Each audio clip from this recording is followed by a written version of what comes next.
Hi there, investigators. It's time to uncover the truth behind another case. The case of Xavier Dupont de Ligons. Xavier Dupont de Ligons, born March 9, 1961. He is the eldest son of the French Count Bernard Hubert Dupont de Lignes and his wife, Geneviève. Xavier had a younger sister named Christine. Xavier's parents were very wealthy. Xavier's mother, Geneviève, claimed to have received messages from the divine, which she wrote down during her creative writing sessions. Her strange beliefs developed into teachings about the impending apocalypse, and she founded a religious sect called the Church of Philadelphia. The group consisted of members of the aristocracy, whom Geneviève believed would survive the apocalypse and participate in the renewal of the world. Despite his father's aristocratic title, Xavier had little interest in the French tradition. Instead, he was fascinated by luxury, high-end cars, and Xavier loved the United States. Xavier's lavish lifestyle was financed by his mother through substantial donations from members of the sect, who vowed to keep their activities secret. In 1974, Xavier met Emmanuel Teneur on the beautiful island of Bra. They formed a friendship based on mutual understanding and respect. It is said that at that time, Emmanuel confessed his feelings to Xavier, but despite his rejection, their close friendship remained unchanged. 2 years later, Xavier met Agnes Hodanger in Neuilly, a suburb of Paris.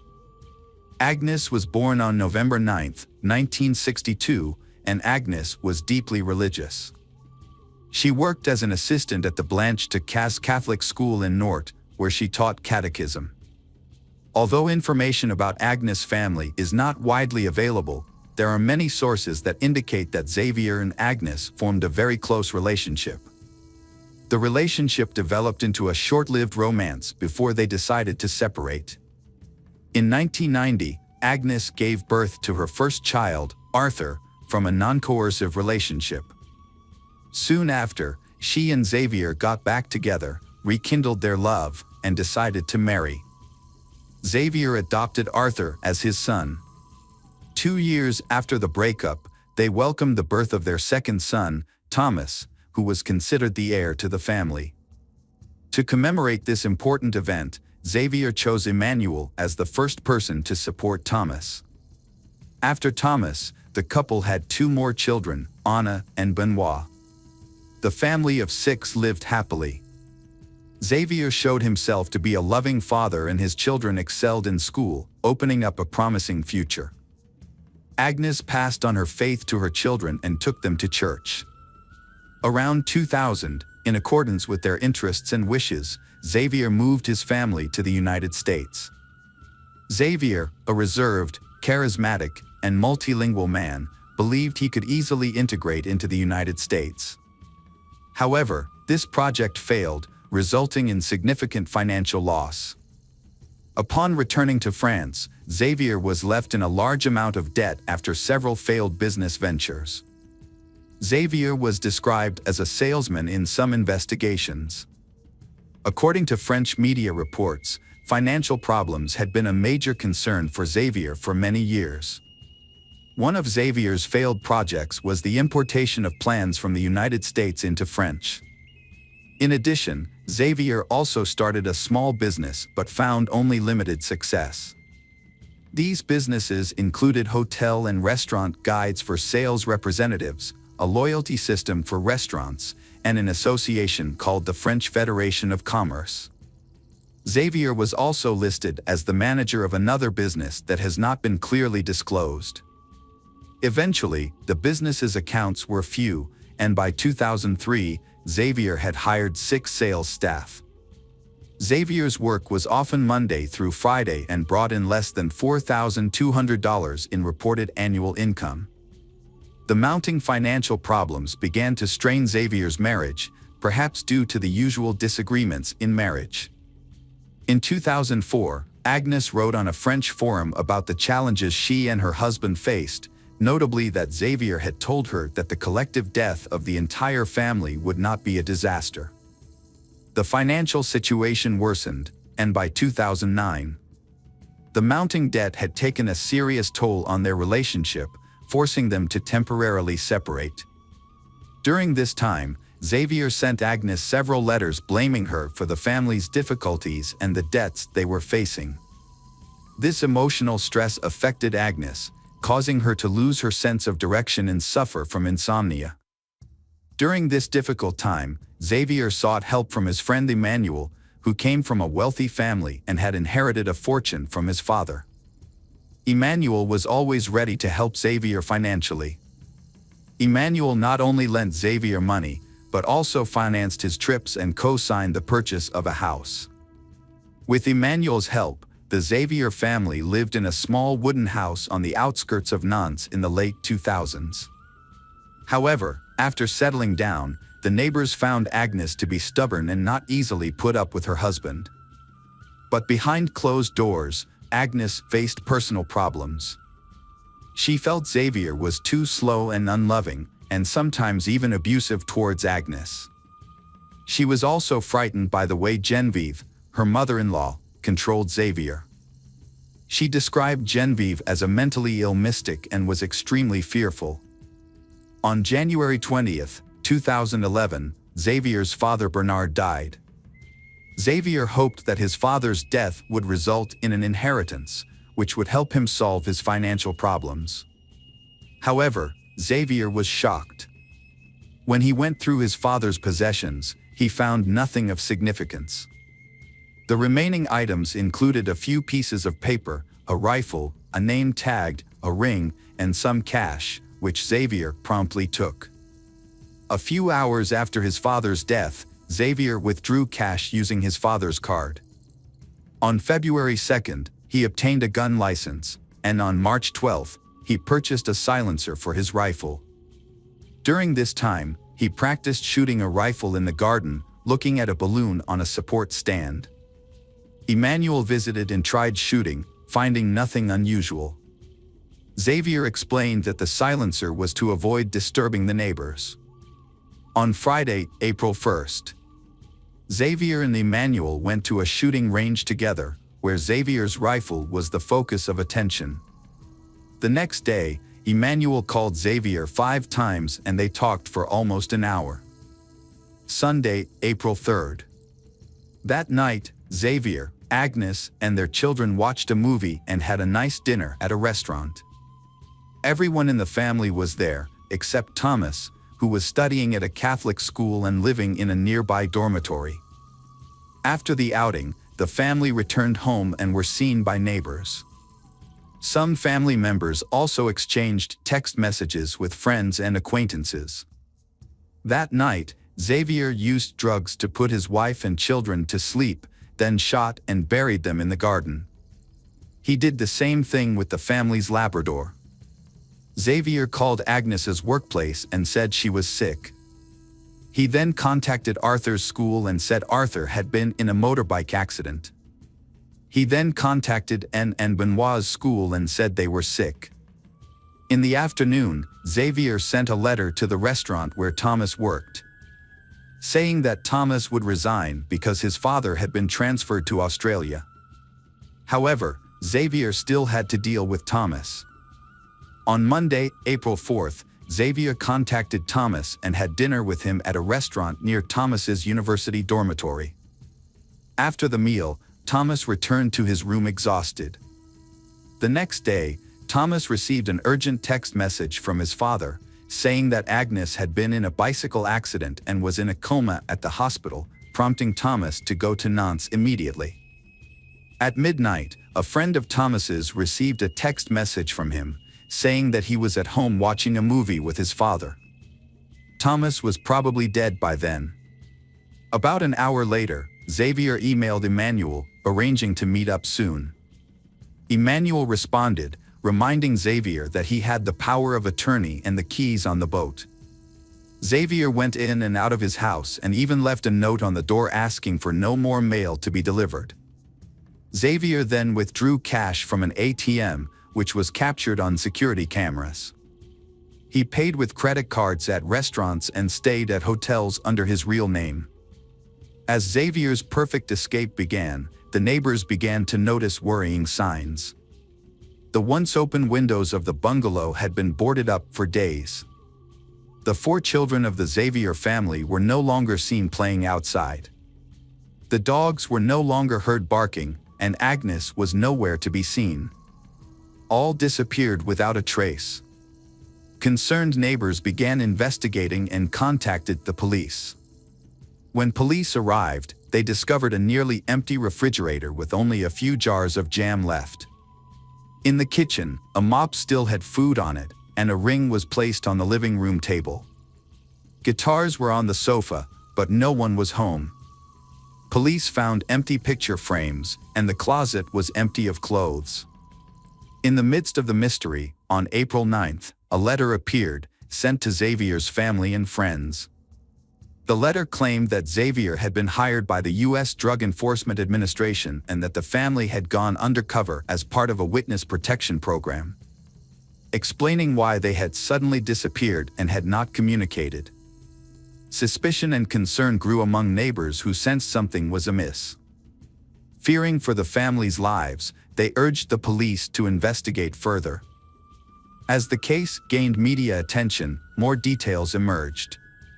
On April 15th, security cameras captured Xavier entering a small hotel near Cannes.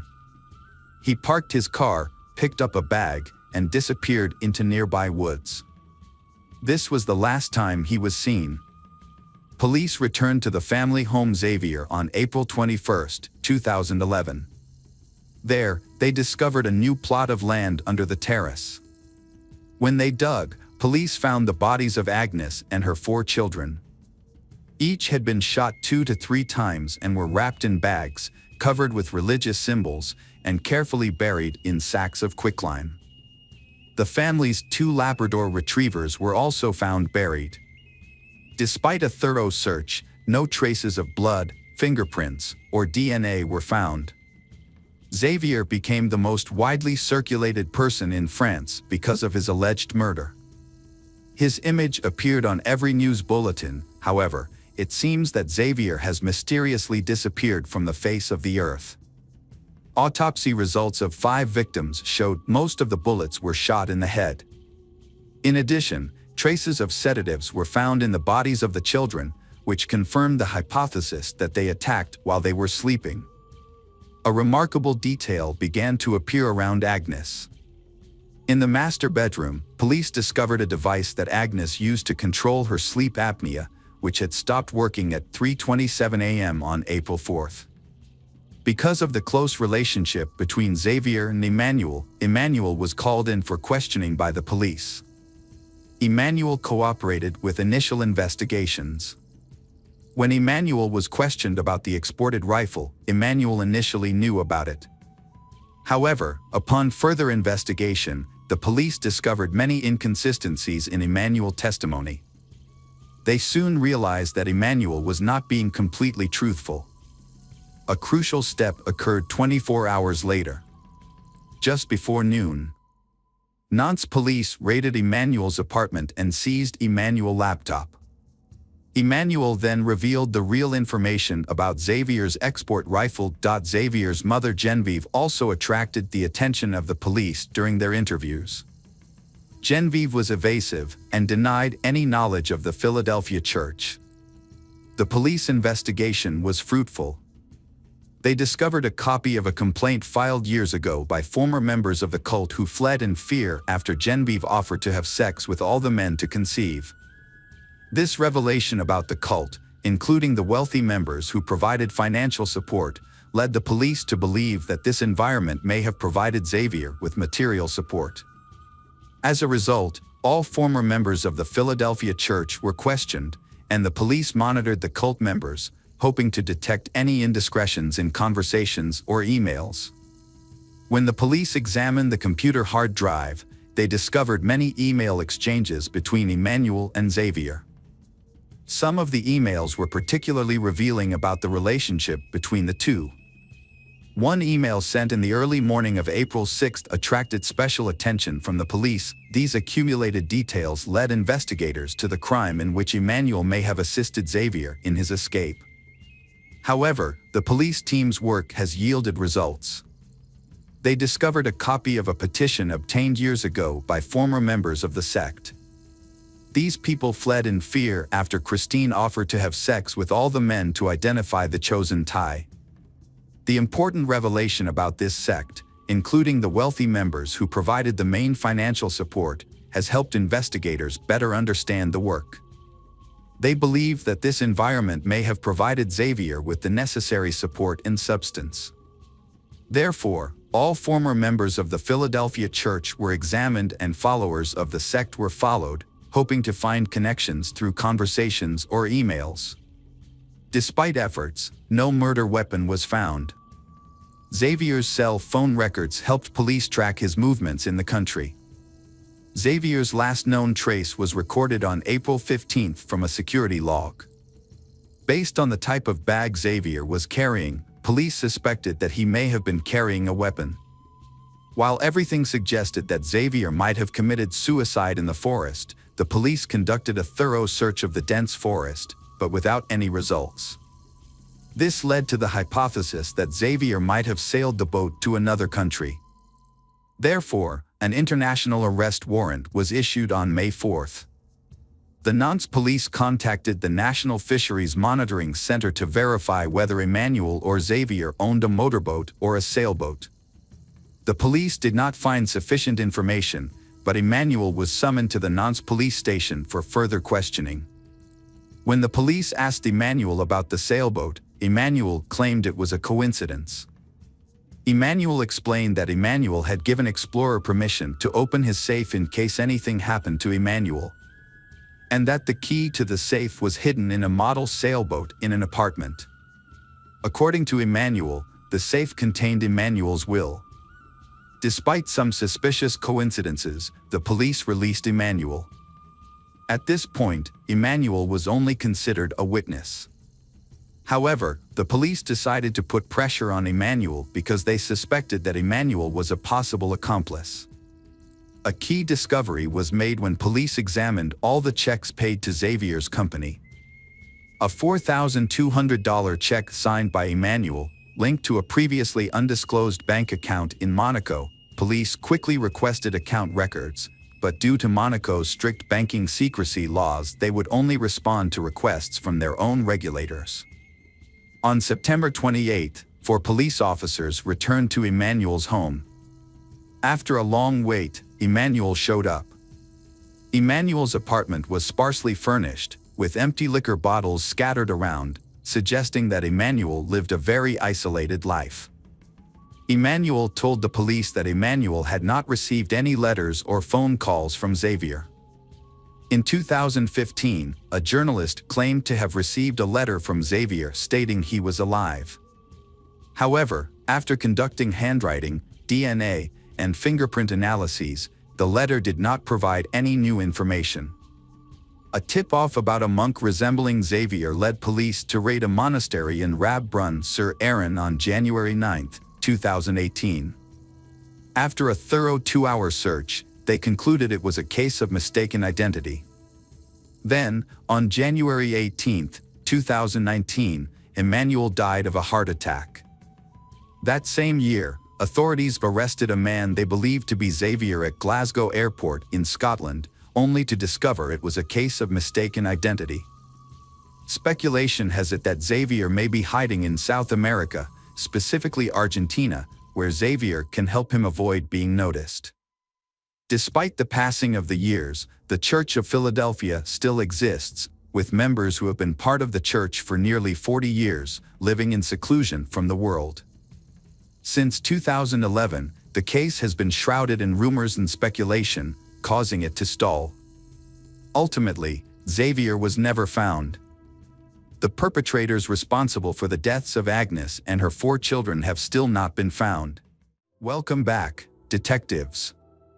Let's dive into another horrible case, the case of Luz Maria Lopez. Luz Maria Lopez was born on March 17, 1995, in San Cristobal Verapaz, a small town, to a modest family. She was the youngest of 2 children. Her parents, Al Morales and Brian, raised her along with her older brother, Omar. Luz Maria's early life was marked by a serious health scare. As an infant, she nearly died due to an intestinal obstruction and underwent a complex surgery. Although her doctors were uncertain about her chances of recovery, her mother's prayers and faith played a significant role in Luz Maria's survival.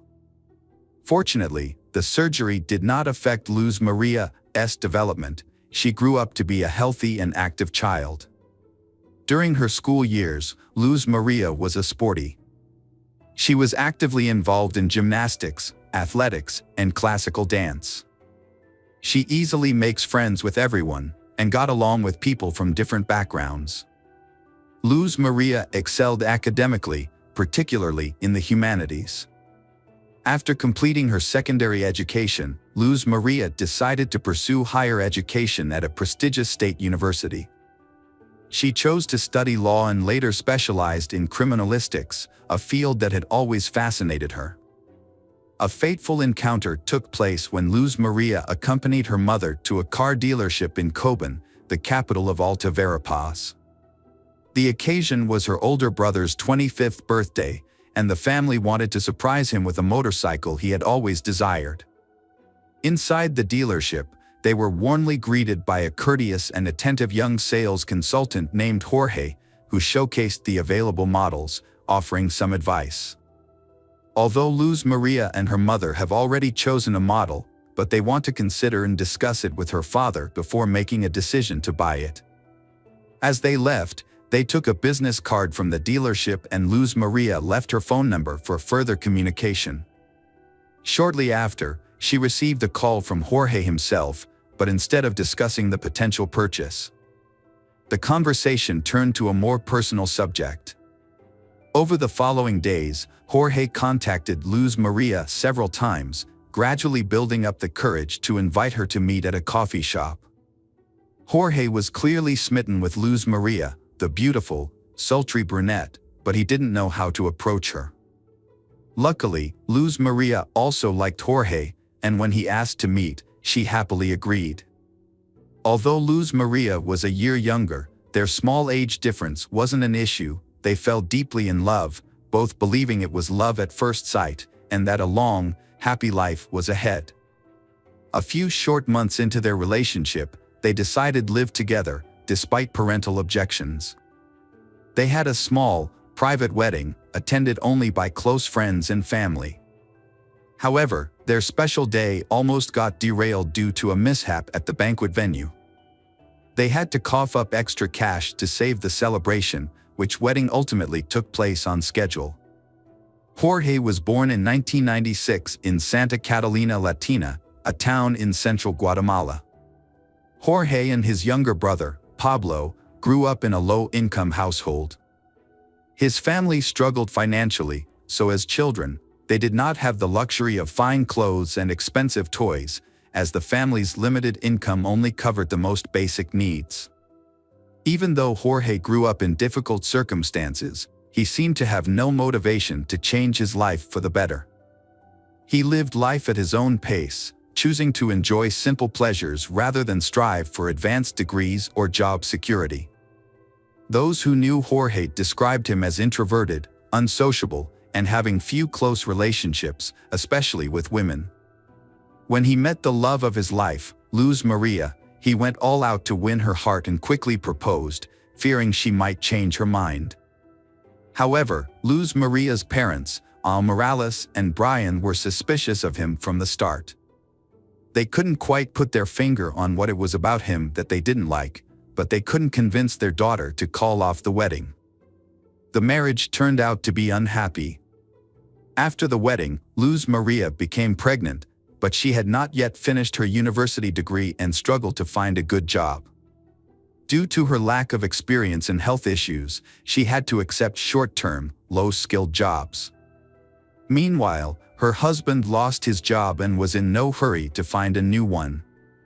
When their daughter, Alice, was born, the family's financial situation became more difficult. Both spouses were unemployed, and they had no money to pay rent, buy food, or pay for the family's basic needs. Jorge convinced Luz Maria that their only option was to temporarily move in with his parents. Luz Maria was initially hesitant, but facing no alternative and having a baby to care for, she eventually gave her consent. Luz Maria's mother was aware of the problems her daughter was facing in her marriage, but despite mother concerns, Luz Maria was optimistic that things would improve. Luz Maria assured her mother that everything would get better soon, so her mother decided to visit her and see how she was doing. However, when she went to Luz Maria's husband's house to see her daughter, she was shocked by what she found. Luz Maria was in a terrible state, eating only once a day and very little at that. This was partly due to Jorge's family not providing her with enough food, even though she was unemployed and breastfeeding her young daughter. The lack of food was only one of many problems Luz Maria faced in her in-laws' home. She was constantly belittled and even physically abused by her husband's younger brother. He was annoyed by the sound of the baby crying and the presence of children's belongings in the house. On several occasions, he threw items at Luz Maria, including a baby bottle that hit her and her daughter, Alice, who was in her arms.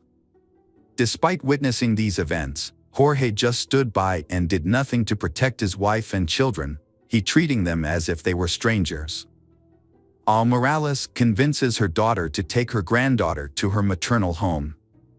Jorge arrived shortly afterwards, asking his wife to return home and promising to find a job. Luz Maria agreed, on the condition that they could rent their own apartment and live separately from Jorge's parents. After completing her education and defending her diploma, Luz Maria landed her dream job at the city prosecutor's office. As a smart, talented, and responsible young woman, she quickly earned the respect of her colleagues and began to advance in her career. As time passed, the family's financial situation significantly improved, thanks to Luz Maria's hard work and success. They were eventually able to afford a car. Meanwhile, Jorge continued to struggle with his own life, failing to find direction and instead relying on his wife's income. His laziness and jealousy intensified over time, causing tension in the household. Jorge had a volatile temper, and the situation worsened with time.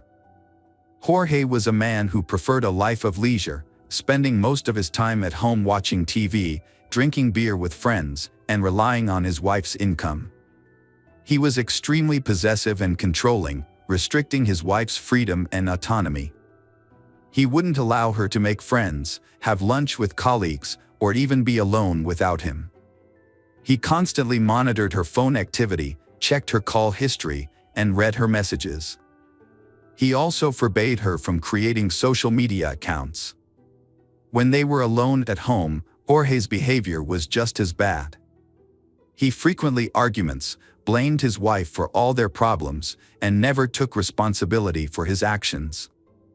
When they lived with his parents, Jorge failed to stand up for his wife, instead watching as she was humiliated, insulted, and even physically abused by his relatives. Jorge frequently resorted to physical violence in their relationship. He had a controlling attitude towards his wife, Luz Maria, and wrongly believed she would accept his abusive treatment.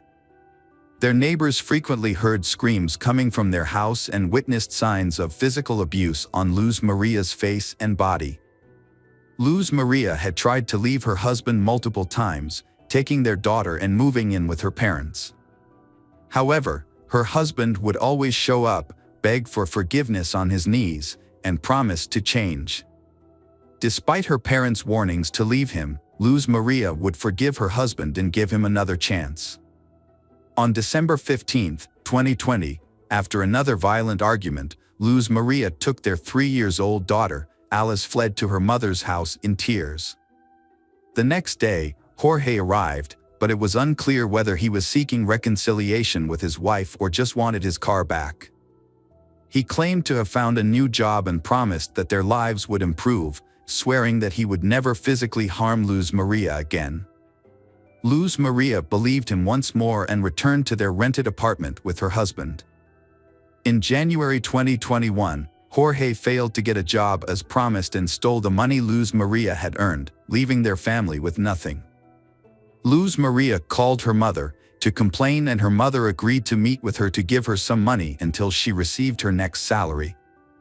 However, on January 19th, Luz Maria failed to show up and was unreachable by phone, which was unusual for her. Concerned for her daughter's well-being, Morales went to Luz Maria's workplace the next day and found that she had not shown up for 2 consecutive days and had not been in contact with anyone. Around the same time, Jorge was also looking for Luz Maria. He went to the prosecutor's office claiming they had a fight and assuming she had gone to her mother's house. However, Morales suspected that he was lying and immediately went to the police to report Luz Maria missing. That same day, a nationwide alert system was launched under the codename Isabel Claudina. This system was originally designed to facilitate urgent searches for missing young women. When the massive search began, her husband, Jorge, was immediately identified as the lead suspect. In fact, he was the only suspect.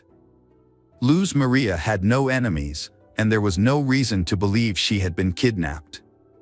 The last person to see her alive was Jorge himself. Jorge denied any involvement in Luz Maria's disappearance, claiming he had been searching for her and was outraged to be considered a suspect. Jorge's story had several holes in it, and he couldn't give a clear reason for not telling the police about his wife's disappearance on the same day it happened. If Jorge thought Luz Maria was at her mother's house, it wasn't clear why he didn't call or visit her there. On January 22nd, municipal workers stumbled upon the body of Luz Maria Lopez while responding to a clogged storm drain near the road. When they lifted the grate, they found a large plastic bag containing charred human remains. The workers immediately reported the discovery to the police, suspected that the body might be that of Luz Maria. Forensic experts confirmed that the remains belonged to she, and Luz Maria's parents and brother identified the body despite its severe disfigurement from fire. Notably, the body was found on the same street as the prosecutor's office where Luz Maria worked. Despite the body's severe burns, pathologists determined that Luz Maria had been severely beaten and died from asphyxia.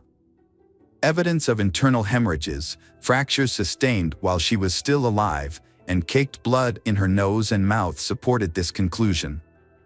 Deep marks on her neck also indicated strangulation. At the time of the discovery of the body, no new suspects had emerged. Luz Maria's parents were convinced that their son-in-law, Jorge, was responsible for the brutal murder of their daughter.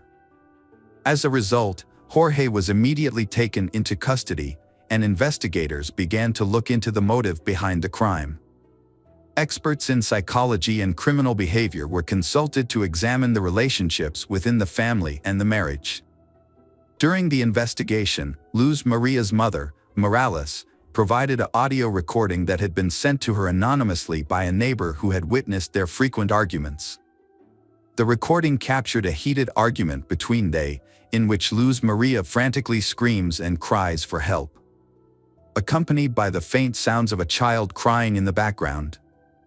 Morales was deeply shocked and extremely upset by the news. She emphasized that if the witness had immediately contacted the police, her daughter might still be alive.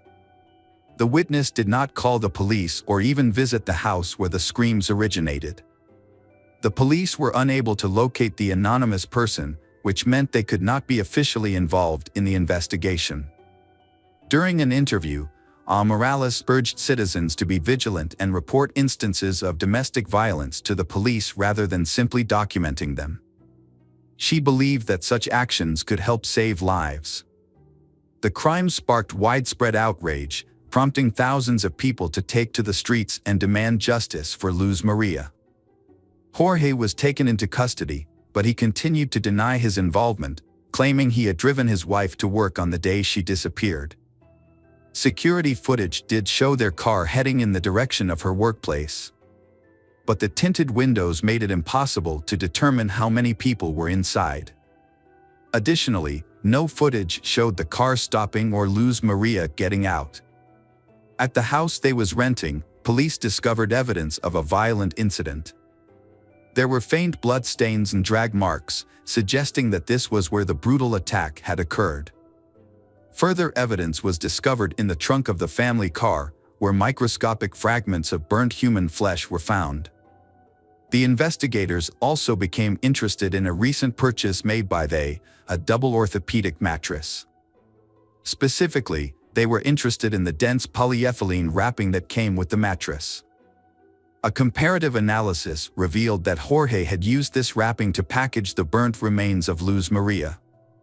Additionally, several neighbors came forward as witnesses, reporting that they had frequently heard Jorge yelling at his wife and threatening to kill her. Just days before Luz Maria's disappearance, Jorge had been overheard shouting that he would kill her if she tried to leave him, and that he would hide her body so well that no one would ever find it. Criminologists used collected data and witness testimony to reconstruct the events surrounding the crime. On the night of January 19, 2021, a brutal murder took place. The day before, Luz Maria and her husband, Jorge, had a violent argument. Jorge physically assaulted her. On this occasion, his rage escalated, causing him to strike his wife multiple times. Her screams for help were heard by the neighbors, but they failed to report the incident to the authorities. The beating left Luz Maria with a broken nose and a head injury. Jorge then strangled her with his bare hands. In an attempt to dispose of the body, he dragged it to the backyard, doused it with flammable liquid, and set it on fire. However, the fire produced a significant amount of smoke and a strong odor, which Jorge feared would attract the attention of the neighbors. He quickly extinguished the flames, wrapped the charred remains in plastic, and sought a secluded location to hide the body, he believing it would never be discovered. Jorge committed a heinous crime in front of his 3.5-year-old daughter, who was old enough to partially understand what was happening. The child witnessed the beating and crime, and her cries and screams were recorded. Despite this, Jorge attempted to cover his tracks by using his knowledge of forensics, gained from his wife's textbooks, to create an alibi. He disposed of her body in a drainage sewer on a poorly lit road with no surveillance cameras. The next morning, Jorge drove to his wife's workplace, pretending to have taken her there as usual. He then began a fake search for her, contacting her colleagues, friends, and family. During the trial, Jorge's lawyers delayed proceedings and attempted to mislead the investigation. They claimed that all the evidence and witness statements were indirect and did not directly prove Jorge's guilt. Defense attorneys requested that Jorge's detention be changed to house arrest, arguing that he was deeply depressed due to the accusations of killing Luz Maria he loved and the mother of his child. However, the crucial evidence came from Luz Maria's phone, which was in Jorge's possession. On the day after the crime, he sent multiple messages from her phone to different people, attempting to make people believe that Luz Maria was still alive. An analysis of the phone's movements revealed that it was consistently in the same locations as Jorge's phone. The defense team attempted to spin this evidence in their favor, claiming that Jorge had found his wife's phone and was driving around the city with it while searching for her. However, they failed to explain why Jorge was sending messages from her phone. Furthermore, bruises and scratches on Jorge's body, which were documented by experts through photographs, suggested that Luz Maria had put up a struggle. The most noticeable injury on Jorge was a scratch on his neck. However, investigators were unable to find Jorge's skin cells under Luz Maria's fingernails. Despite several questionable points in the case, the prosecutor pushed for the maximum possible sentence. The defendant was found guilty of brutally murdering his wife in October 2022. Jorge was sentenced to 50 years in prison, despite maintaining his innocence.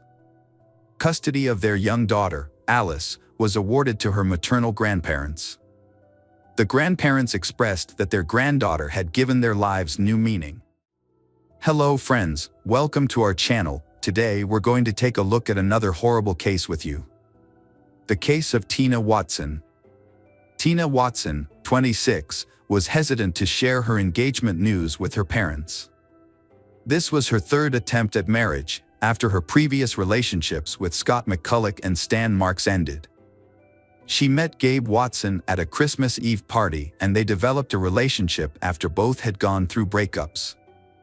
2 years later, Gabe proposed to Tina, who agreed to marry him if her parents gave their blessing.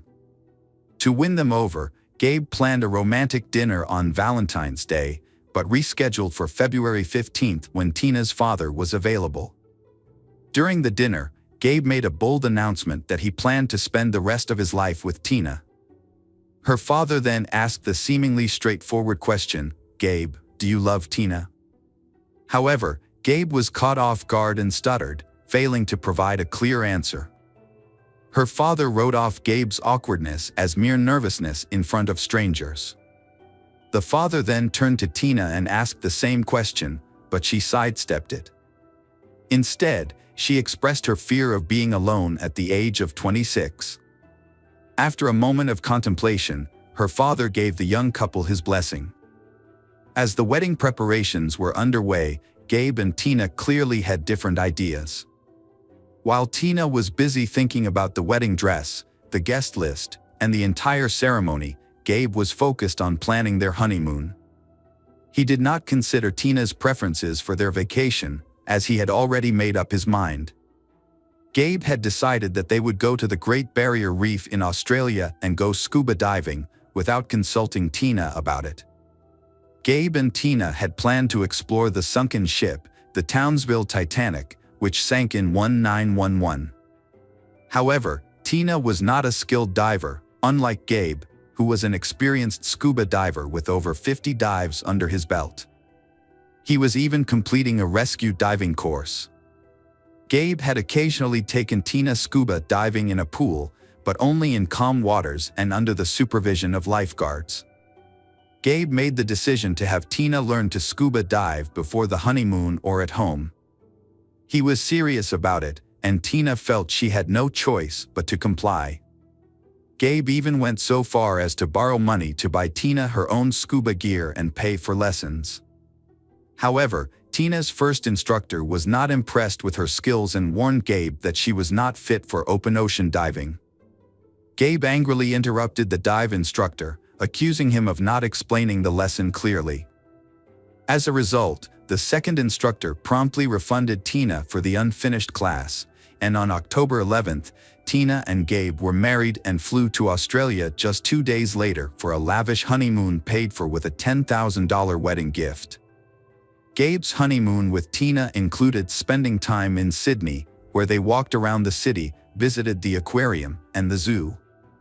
At first, Tina was excited, but as their trip to the Great Barrier Reef approached, she became increasingly saddened. On October 21st, they flew to Townsville and in the evening boarded a boat to the Great Barrier Reef, a dream destination for many divers. According to employees at the diving company, they didn't appear to be experienced divers. Even Gabe, who had completed diving courses and had some experience, seemed unsure of how to use the equipment, as if he had never seen it before. Despite this, Gabe assisted Tina in passing her pre-dive exam, a test that is usually administered individually. Additionally, when the instructor offered to help Tina underwater, she declined the offer.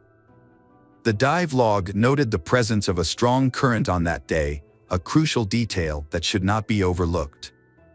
Upon arrival, Gabe assisted his wife in organizing their equipment, which they had purchased in the US, and prepared to rent scuba tanks. Gabe chose an 11-liter tank for himself, while his wife used an 8.5-liter tank, which was unusually small for the location and potentially hazardous given her limited diving experience. Their initial attempt to dive to the Townsville Titanic was unsuccessful.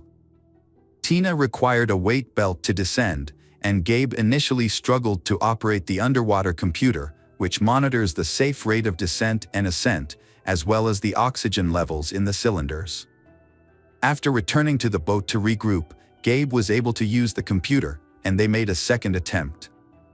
The wreck lay at a depth of 49 feet, and Tina made the first descent, with Gabe following close behind.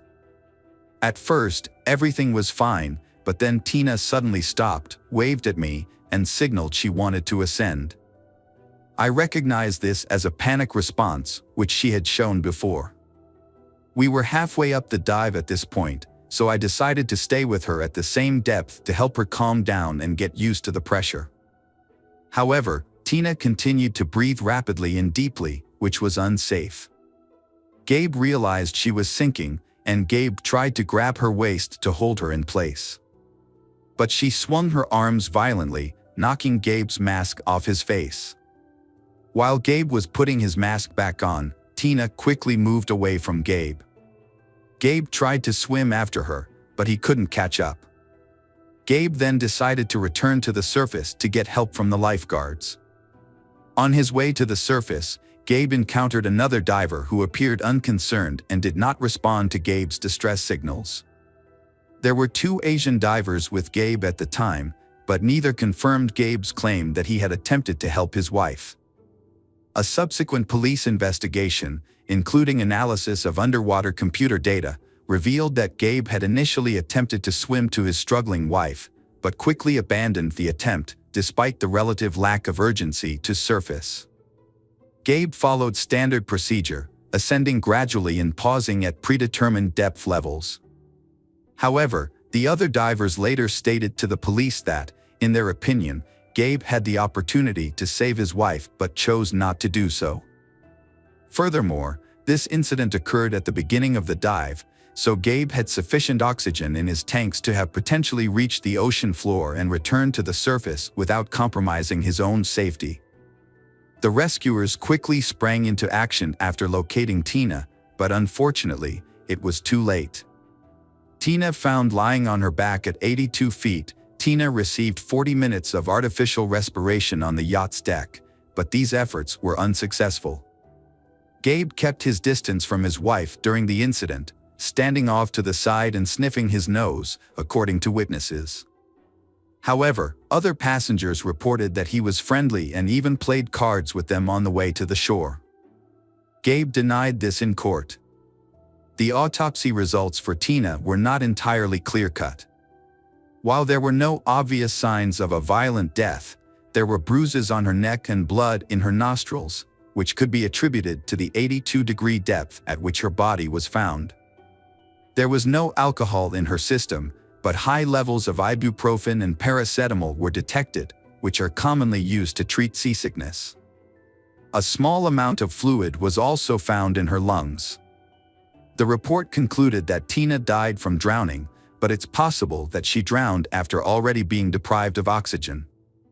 An investigation by the Australian Water Police found no malfunctions with Tina's diving gear.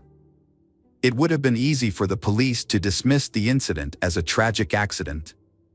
A novice diver ignored safety procedures and lost his life, a sad occurrence. However, several suspicious aspects of the case made it difficult to close the case. The autopsy results were inconclusive, and the dive team reported that the deceased's husband, Gabe, had been behaving strangely, inconsistent with the usual grief response of a husband who had just lost his wife. These conflicts dragged on as the investigation progressed, and Gabe realized that the detectives were watching him very closely. Furthermore, Tina's parents were unwilling to accept that the incident was an accident and wanted to see their son-in-law held accountable for failing to help her. During the initial interview, police observed Gabe in a state of shock, exhibiting erratic behavior, including crying, laughing, and jerking around. Gabe repeatedly asked to call his father, complaining of an earache and begging him to inform Tina's parents of this. Gabe was released late at night and went to the company's yacht to request a place to stay for the night. He explained that the trip was supposed to last 2 days, but due to his wife's death, they had only been there for 24 hours. He also asked for a refund of half the cost of the dive, as he never got to see the sunken ship. On October 24th, Gabe's mother flew to Townsville to support her son and help him find a lawyer. At Gabe's request, they visited the morgue to see his wife one last time. However, because Gabe was still considered a suspect, the morgue employee alerted the detective in charge of the case, who was recording the scene without Gabe's knowledge. Gabe was overcome with grief, crying and holding his wife's hand, and apologizing for not being able to protect her. Gabe's personality was a subject of conflicting opinions. Some people described him as a kind and humorous man, while others saw him as tyrannical. However, everyone agreed that Gabe and Tina's relationship was unhappy. Tina had previously confided in her friends and family that she had married Gabe out of fear of being alone, and her friends later confirmed this after her death. A friend of Tina's also came forward with a disturbing revelation. Shortly before her death, Tina had confided in this friend that Gabe had forced her to take out a life insurance policy on herself, naming him as the beneficiary. This was corroborated by the insurance agent who had sold them the policy. Furthermore, the taxi driver who drove the newlyweds to the yacht on the day of their departure told authorities that Tina had cried the entire way, while Gabe showed no concern for her distress. Amanda Phillips shared another story that sheds light on Tina's relationship. At a Christmas party, Gabe filmed her peeing in the bathroom, edited the footage, and then played it to a group of guests. He found it funny, but the other guests were embarrassed. The incident was disturbing, but another act was even more alarming. During a funeral, Gabe removed jewelry from Tina's body. However, an even more disturbing act was caught on camera during the 2008 trial. A video showed Gabe visiting Tina's grave, taking all the flowers and throwing them into a nearby trash can. Tina's father was determined to catch the person who stole the flowers from Tina's grave. He set up a hidden camera on the next row of monuments, but was shocked to see Gabe on the footage.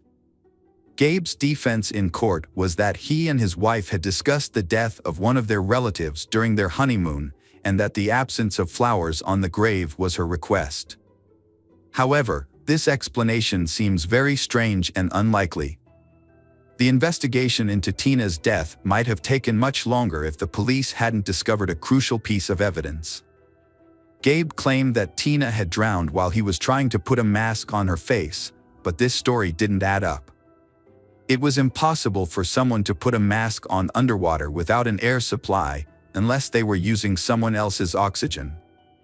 In this case, the police suspected that Gabe had used Tina's oxygen to stage the incident. In November 2008, the Australian police arrested Gabe, and his trial began on June 5, 2009. Gabe initially pleaded guilty to failing to save his wife. He was convicted of negligent homicide and served 18 months in prison. After his release, he returned to the U.S., but was later charged with first-degree murder in a U.S. court. The prosecution's case hinged on the idea that Gabe had intentionally killed his wife in order to collect life insurance payouts. In his defense, Gabe's lawyer argued that the diving company was responsible for the death, alleging that their employees had failed to adequately ensure the safety of the tourists in their care. The lawyer alleged that the company was now trying to shift the blame to Gabe, fearing the loss of their business license.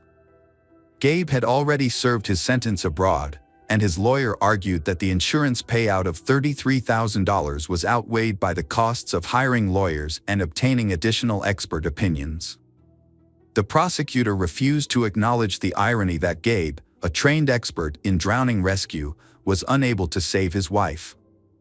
When Gabe presented his defense, he spoke directly to the jury, expressing his emotional pain and frustration. For 7 years, I have been haunted by the memory of that tragic day. The public has vilified me, accusing me of being responsible for my wife's death, labeling me a murderer. Not a single person has looked me in the eye and offered any compassion or understanding. Instead, many people want me to suffer, and I can only sympathize with my late wife's parents, who will understandably never forgive me, no matter how hard I try to make amends. While people often express sympathy for parents who lose a child, saying, "I can't imagine what it's like to lose a child," I've never heard anyone say, "I can't imagine what it's like to lose a spouse, especially on a honeymoon." I've been criticized for not doing enough to save my wife, Tina. I've already paid the price for that, and I've lived with the guilt for 7 years. Some of you might think I should have died with her, but I was afraid of death and wanted to survive. I wanted to live then, and I still want to live now. Regarding Gabe's case, the court found him not guilty due to lack of evidence. Hello friends, welcome to our channel. Today we're going to take a look at another horrible case with you. The case of Marcos Matsunaga. Marcos Matsunaga was a successful Brazilian entrepreneur who inherited a family business that became one of the largest food product companies in the country. The company, Yoki, was founded by his grandfather, Yashizo Cadano, who immigrated to Brazil and started a small flour milling business in the mid-20th century. Over time, the company grew and transformed into a global brand with a wide range of products. Marcos was born into a wealthy family and was accustomed to getting everything he wanted from a young age. Marcos didn't have to start from scratch to build his business, as he inherited the family food company from his grandfather and father. As the CEO, Marcos had the opportunity to become the first billionaire in his family, a goal he pursued for most of his life. However, this ambition was not meant to be fulfilled. Those who knew Marcos personally described him as a skilled and successful businessman who not only preserved but also significantly increased the family's wealth, boosting profits. However, he was also known for being difficult to work with, having a strong personality, and being controlling towards those around him. Marcos was not handsome, he was obese since childhood. He had to wear glasses due to vision problems, short stature, and somewhat clumsy.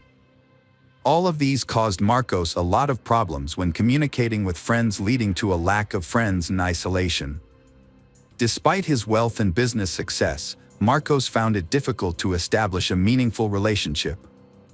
His arrogance and egoism often repelled women, making it hard for him to connect with someone beyond a few dates. Consequently, he frequently relied on the services of escorts, as his wealth and status were not enough to make him a desirable partner. Very little information is publicly available about the entrepreneur's first wife.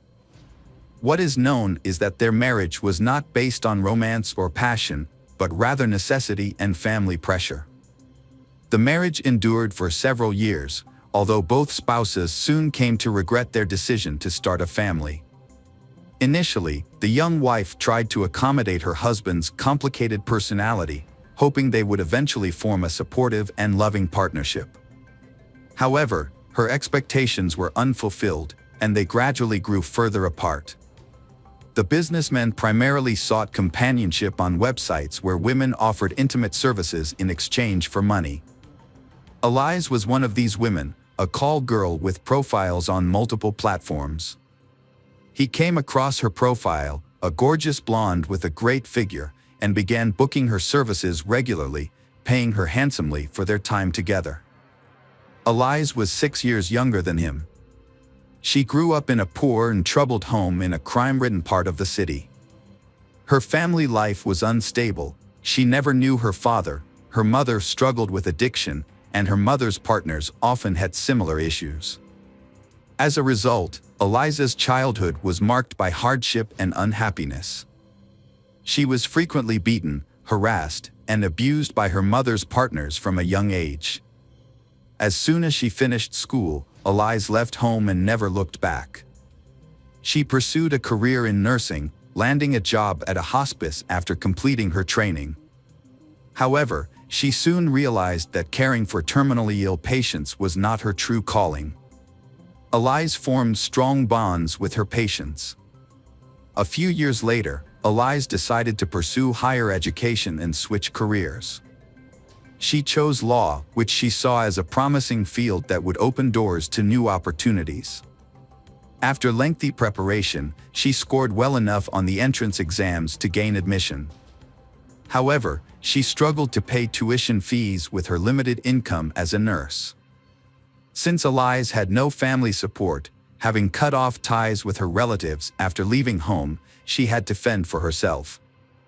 To make money, she decided to take advantage of her appearance. She registered on a website that provided intimate services, where she was helped to create an attractive profile. Soon, wealthy customers began to notice Eliza's beauty. Eliza worked as an escort to finance her studies and support herself. Once she completed her education and secured a job in her field, she planned to leave the sex work industry. That's when she met Marcos, a regular client who showered her with gifts and openly met with her. Unbeknownst to Eliza, their relationship would take a dramatic turn. Marcos, a wealthy married man, would eventually leave his wife for Eliza, transforming her rags-to-riches story into a real-life fairy tale. Marcos completely lost himself over Eliza, but it's unclear whether Eliza actively pursued him or not. After about 6 months, Marcos realized he didn't just want to date Eliza, but to be with her long-term. Without hesitation, he filed for divorce from his first wife and began introducing Eliza as his fiancée to everyone. Marcos, as a businessman, preferred to keep the true nature of their relationship and Eliza's occupation private. So, they came up with a cover story, claiming they met by chance at a cafe. They stuck to this story, even with Marcos's closest relatives and friends, who remained none the wiser. When Eliza joined the Matsunaga family, she didn't exactly receive a warm welcome. Her in-laws suspected that she had used her charm to win over Marcos, an older, wealthy, but not particularly attractive man. They believed she was now pretending to ignore his abrasive personality in order to secure her new status. Despite their reservations, no one strongly opposed Marcos's decision to divorce his first wife and marry Eliza. A lavish, traditional wedding was planned, complete with a white wedding dress, numerous guests, and a multi-tiered cake. Afterwards, Marcos moved his new wife into his grand, luxurious mansion, where she became the lady of the house. Matsunaga was a well-known collector of luxury items, particularly expensive wines and rare weapons. His house featured a large wine cellar, where bottles were meticulously organized by year and country of origin. Additionally, the house had a secret room dedicated to his collection of firearms and edged weapons, which were proudly displayed on the walls from floor to ceiling. Marcos took great pride in his extensive collections and was always on the lookout for new additions. His home was a treasure trove of antiques, luxury items, and modern art, which were displayed throughout the house, often in a way that was more cluttered than curated. Soon after the wedding, they decided that they were ready to have an heir, but despite all their efforts, Eliza did not get pregnant naturally. Then they decided to resort to the procedure of in vitro fertilization, but even here, success awaited them far from immediately. However, when their daughter was finally born, their joy knew no bounds. They devoted themselves to raising their child, making plans for her future, and as she grew older, the family began to travel the world, immersing themselves in different cultures and traditions. Their daughter was a beloved and pampered child, raised with love, care, and every luxury imaginable. When Eliza entered his life, she surprised him by showing a willingness to learn about hunting. Together, they visited shooting ranges, where she became proficient in handling firearms. Eventually, they ventured into the woods to hunt wild animals. Eliza approached hunting as a competitive challenge, unfazed by the act of taking animal lives.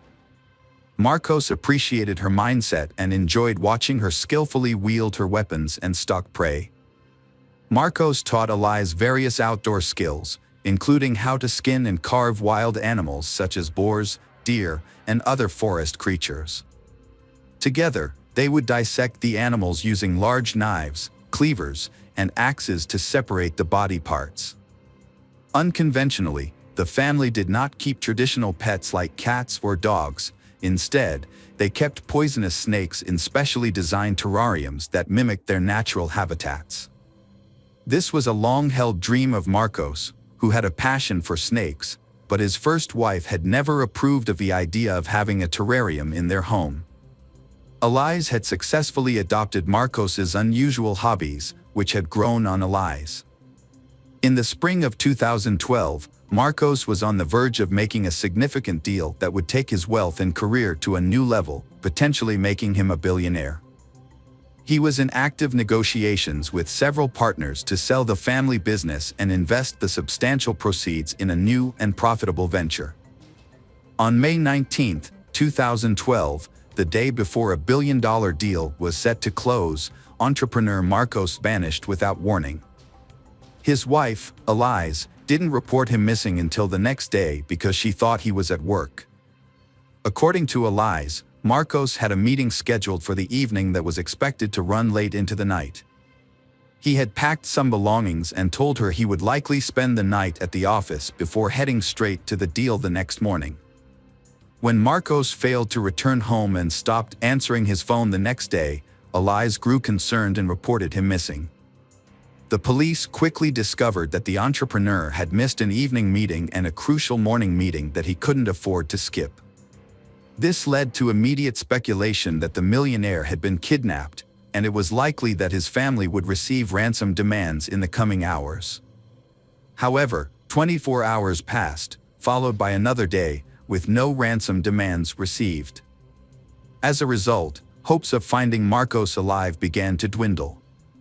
Meanwhile, investigators were actively questioning the businessman's relatives, friends, and business partners to identify potential enemies and determine who could benefit from his disappearance or the disruption of the impending deal. Despite a thorough investigation, no one has found anyone who would have wanted to kill Marcos. He was a capable and forward-thinking businessman who made strategic decisions that often benefited everyone involved. Days later, Elise visited her in-laws with her daughter and revealed a secret she had been too afraid to share with the police. With tears in her eyes, she explained that her husband had been having an affair with a woman named Natasha Villalima and had made no effort to hide it. Although the situation had led to several heated arguments and threats of divorce, Marcos had eventually promised to end the affair in order to save their family. Marcos continued to see Natasha, but was more cautious to avoid another family scandal. However, Elise suspected he was having an affair and hired a private investigator to gather evidence. The investigator obtained photos and videos of Marcos's romantic dates with Natasha. Notably, he took Natasha to the same restaurants and entertainment venues that he and his wife frequented, where he was very popular. It seemed that Marcos was deliberately showing his disdain for his wife and openly cheating on her without any attempt to hide it. It was later discovered that Natasha Lima was found on the same intimate services website where Marcos first met his wife, Elise. They dated for about 5 months, during which time he showered her with expensive gifts, including a luxury car, and paid her a large sum of money to delete her online profile. Meanwhile, Elise discovered incriminating photos and videos of Marcos's infidelity and showed them to his parents. She also revealed that she had confronted Marcos with the evidence just a day before his disappearance, but instead of apologizing, he abruptly packed his things, informed Elise that he was leaving her, and disappeared without a word. According to Elise, Marcos had simply given in to his passion and abandoned his life to be with his new mistress. However, those who knew him best vehemently disagreed, insisting that Marcos would never abandon his business, which his family had spent decades building, as he was deeply invested in its success. A gruesome discovery was made by a passerby about a week later, when scattered garbage bags were found in a remote area approximately 100 kilometers from the missing Marcos's house. Upon examination of the bags, police discovered human remains which were identified as Marcos Matsuniga, a person for whom an extensive national search was ongoing.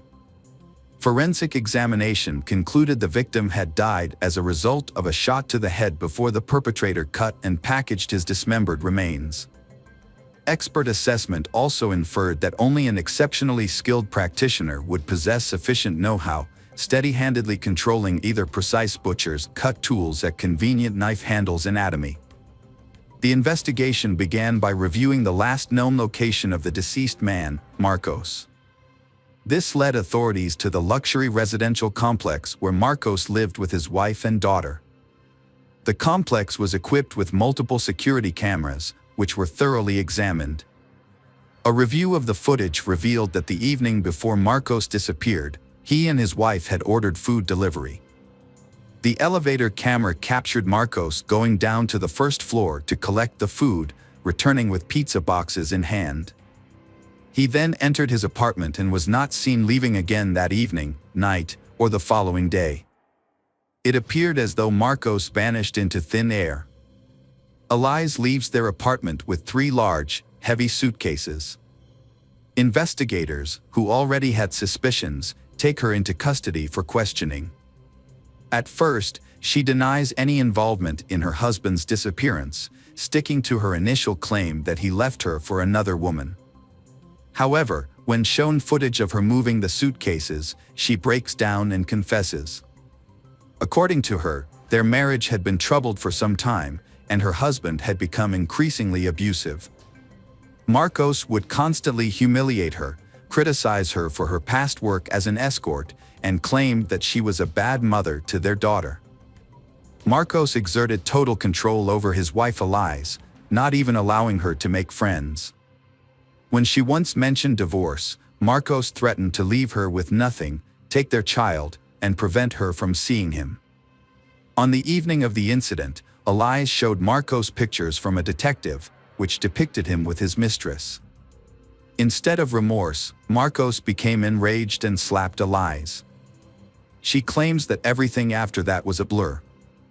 The next thing Elise remembers is holding a gun, which she used to shoot her husband. Upon realizing what had happened, she decided to dispose of the body to make it seem like Marcos had vanished. Elise drew upon her experience as a nurse and knowledge of human anatomy to do so. Additionally, Marcos had previously taught her how to skin and dismember animal carcasses, and they had the necessary tools at home. After Elise killed her husband, she dismembered and bagged his body while their young daughter slept in the next room. It was later discovered that the evidence of her husband's infidelity, which included photos and videos, was only received by Elise on May 20th, after she had already murdered him. This evidence was provided by a private detective. Elise then used this evidence to deceive her husband's parents, telling them that he had abandoned her for his mistress. The investigation also found Natasha Lima, who testified in court that Marcos had wanted a divorce but was afraid of Elise due to her alleged mental instability and capability for violent behavior. Natasha last saw her lover the day before he disappeared. He was unhappy about the constant family scandals and planned to start a new life in Florida after selling the company. However, his wife Elise was not part of these plans. He intended to divorce her and forget her completely. A shocking twist was the discovery of blood in the lungs of the deceased Marcos. This suggested that Marcos was still alive when Elise decapitated him, indicating he had struggled to breathe. This contradicted Elise's claim that he died instantly from a gunshot wound. Further examination by the pathologist revealed that the bullet had entered Marcos's head at an unusual angle. It seemed he was caught off guard, sitting or lying down when shot, and didn't try to defend himself. Elise Matsunaga's claim that her husband attacked her and she defended herself was disputed by multiple witnesses at her trial.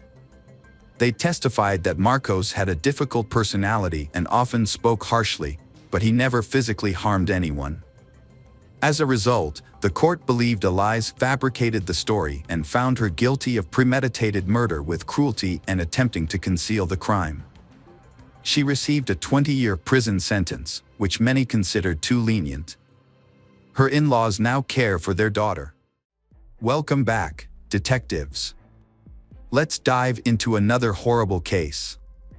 The case of Agnes Klavina. Agnes Klavina was born on July 8, 1984, in Riga, the capital of Latvia. She grew up in a typical family with her parents and older sister, Greta. They sisters were extremely close, with only a couple of years between them. Their parents worked hard to provide them with a good education and support their dreams. Agnes was a lively and outgoing young girl who excelled in school, enjoyed sports, and had many friends. Her dream was to pursue a career in tourism or entertainment, as she loved to travel and was skilled at organizing fun leisure activities. Her bright personality and attractive appearance also drew attention from men, who frequently complimented her. From a young age, Agnes had many admirers vying for her attention. After completing her education, Agnes worked in the service industry while taking language courses and studying to become a tourism manager. At 20, she decided to leave her hometown in Latvia and move to London, seeking greater opportunities to develop her skills and talents. Her parents and older sister supported her decision, and soon after her move, Agnes met Michael Mills, a successful businessman 8 years her senior. He was well-educated, owned a thriving business, and had recently opened a movie theater and entertainment complex. Agnes and Michael quickly connected and started dating. He showered her with attention, gifts, and luxury travel. They made ambitious plans for their future together, and their love seemed destined to last. Agnes's friends and family remember this as her first true love. She radiated happiness beside Michael and envisioned a future as his wife. In 2014, Agnes received a 3-month contract as an administrator at a popular nightclub in Marbella, Spain. This opportunity required her to temporarily relocate, but she was eager to take on the challenge. Michael, unable to leave his life behind, supported her decision to sign the contract.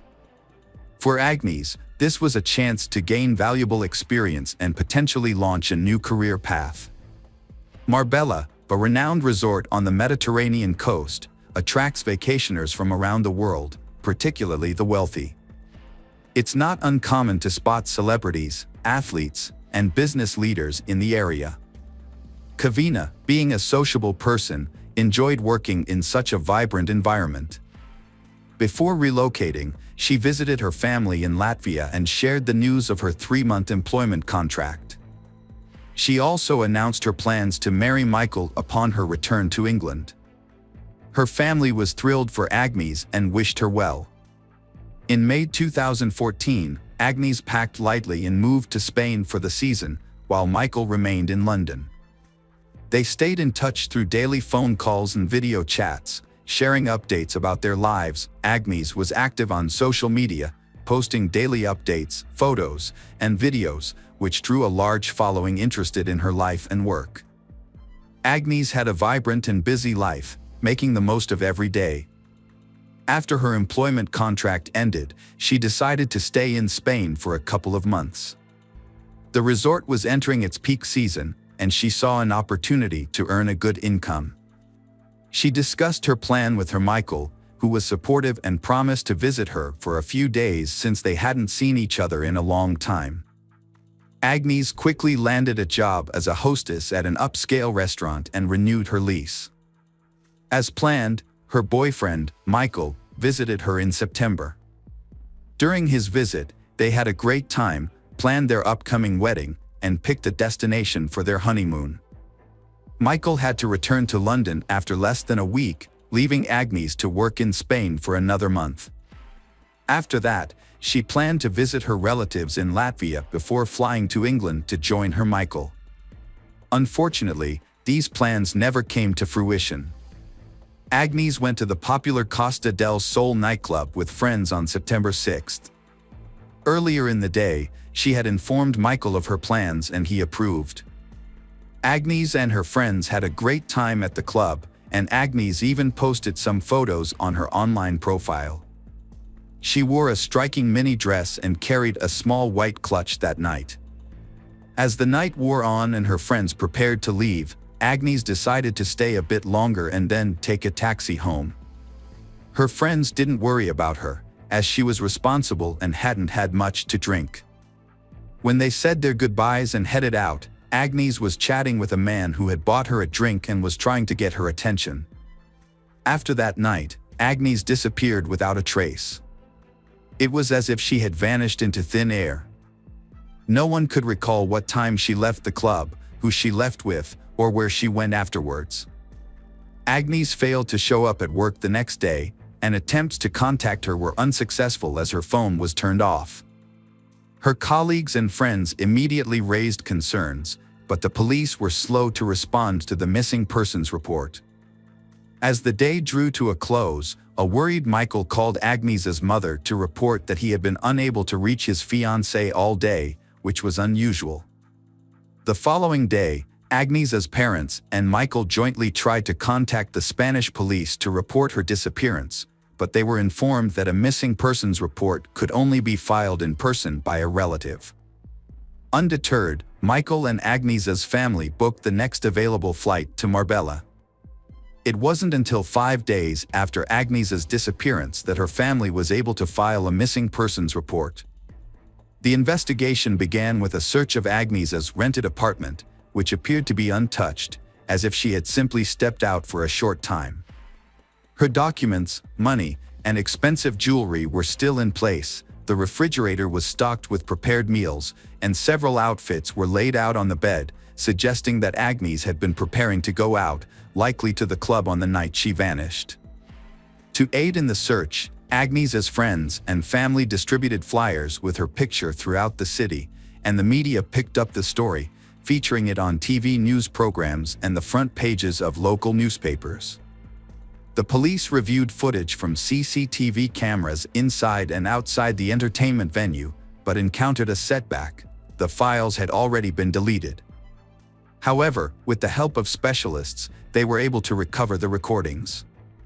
One of the restored videos, taken by a camera near the parking lot exit, showed Agnieszka leaving the club around 6 a.m. with a man.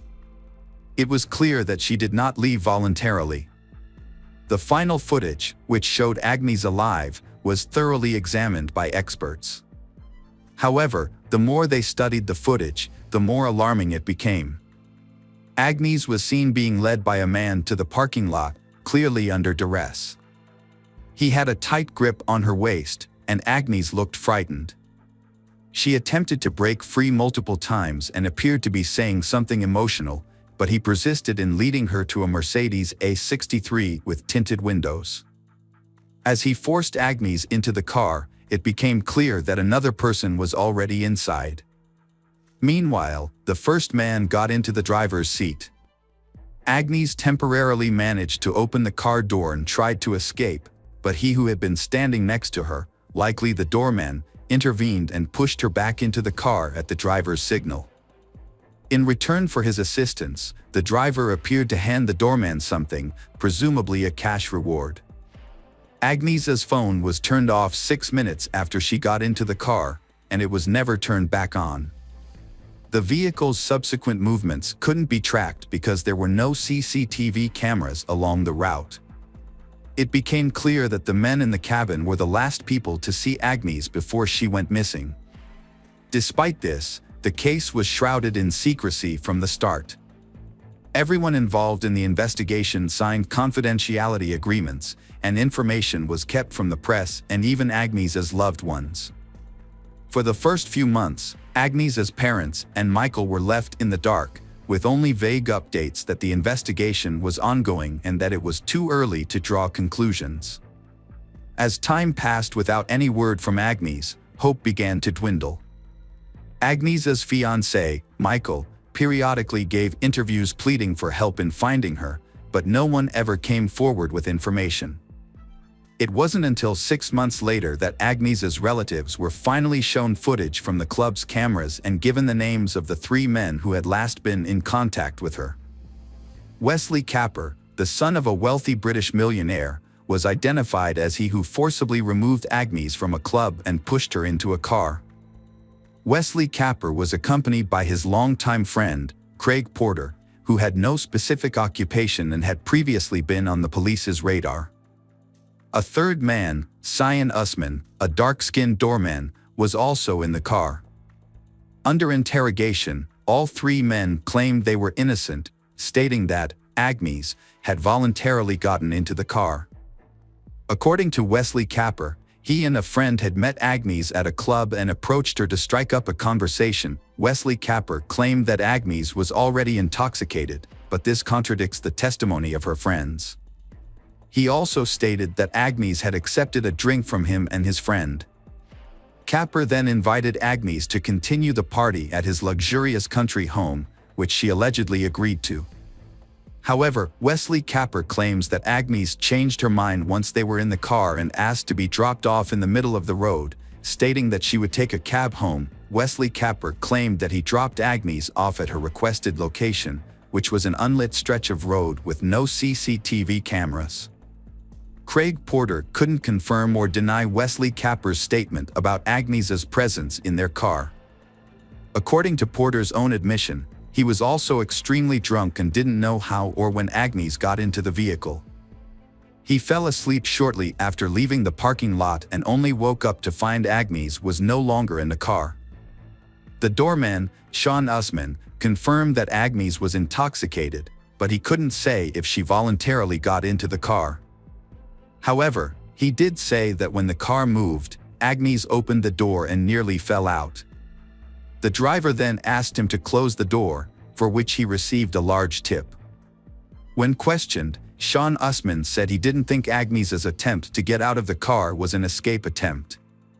In his opinion, she might have accidentally opened the door due to her intoxication. He also noted that Agnes didn't scream or ask for help during the incident. The security footage clearly shows Wesley Capper forcibly leading Agnes to the car, holding her by the waist and wrist. However, Wesley's defense is that Agnes was dizzy and he was only holding her to prevent her from falling. Later in the investigation, another unsettling video came to light, shot in the south of Spain, specifically at the Puerta de la Dua in the Seu Grande Marina. The footage was of the luxury yacht belonging to John Capper, a millionaire and the father of one of the suspects. Dated September 10th, just 4 days after Agnes went missing, it showed Wesley Capper and 2 other men boarding the yacht. Notably, they carried a heavy suitcase and what appeared to be a rolled-up carpet. However, when questioned about this footage, Wesley Capper explained that he and his friends had traveled to the yacht simply to have a good time. He claimed the suitcase was packed with their belongings and what seemed to be a carpet was actually bedding. Wesley Capper failed to account for where everything had gone, considering none of these items were seen upon their return. The investigators meticulously searched the yacht and the automobile, only to find nothing of consequence because both vehicles had been thoroughly cleaned, thus destroying any possible DNA evidence. Interestingly, during this exhaustive search, a blonde hair was found in a car trunk, although determining its origin was not feasible as the hair itself had strangely disappeared over the course of the investigation, marking another puzzle within this intriguing case. A few hours after Agnes was last seen in the defendant's car, Wesley Capper made several calls to emergency services, but hung up each time without waiting for an answer. It seemed as though he was afraid or uncertain about what to do. Wesley Capper claimed he was drunk and made the calls randomly. The lawyer for the Agnes family argued that Agnes was likely already dead, and her body was probably at the bottom of the sea, hidden in the suitcase the suspects had brought on board the yacht. He also believed that the case had been intentionally delayed, giving the suspects ample time to destroy any evidence that could prove their guilt. It wasn't until a year and a half after Agnes's disappearance that Wesley Capper, Porter, and Usman were finally brought to trial. They were accused of holding Agnes against her will and forcing her into a car. Unfortunately, due to a lack of evidence, no further charges could be made. This decision outraged Agnes's relatives, but the judge stood firm. In 2019, nearly 5 years after Agnes's disappearance, the 3 men were brought to trial again. Despite the prolonged period, they continued to deny their guilt, claiming that Agnes voluntarily got into the car. The prosecutor argued that the doorman should be considered an accomplice for helping the defendants drive the victim away. The doorman, Usman, could have faced a 5-year prison sentence. Instead, he defended himself, stating that he was a suspect due to his skin color and lack of access to a good lawyer. He claimed that he sent all his earnings to a starving family in Africa. Wesley Capper and lawyers argued that their clients were only guilty of persuading Agnes to get into the car, not forcing her. They believed that Agnes was dropped off on the road as requested, but was possibly kidnapped and killed by someone else while waiting for a cab. The judge's verdict was met with surprise and anger from Agnieszka's relatives, as none of the defendants received any punishment. Usman was acquitted of all charges. Wesley Capper was given a 2-year sentence for taking advantage of Agnieszka's intoxication to coax her into his car, and Porter received a 6-month sentence for aiding Wesley Capper's actions. However, they received suspended sentences and did not serve any time in prison. Instead, they paid Agnieszka's family £101,000 in compensation. Agnieszka's family was unhappy with the outcome and decided to appeal. It later came to light that the defendants had both committed further offenses while awaiting the court's decision. Wesley Capper, who was intoxicated by alcohol and drugs at the time, hit and killed a woman with his vehicle and then fled the scene. Meanwhile, Porter and a friend, who were also intoxicated, stole a car after violently assaulting its owner. Wesley Capper received a surprisingly lenient sentence of probation for his serious crime, thanks to his lawyer's skilled defense. As part of his sentence, he paid a substantial amount of compensation to the family of she he had killed in a car accident. In contrast, Porter was not as fortunate and was sent to jail, although the exact length of his sentence is not publicly known. Nearly 7 years after Agnieszka's disappearance, the prime suspect in her case finally faced consequences.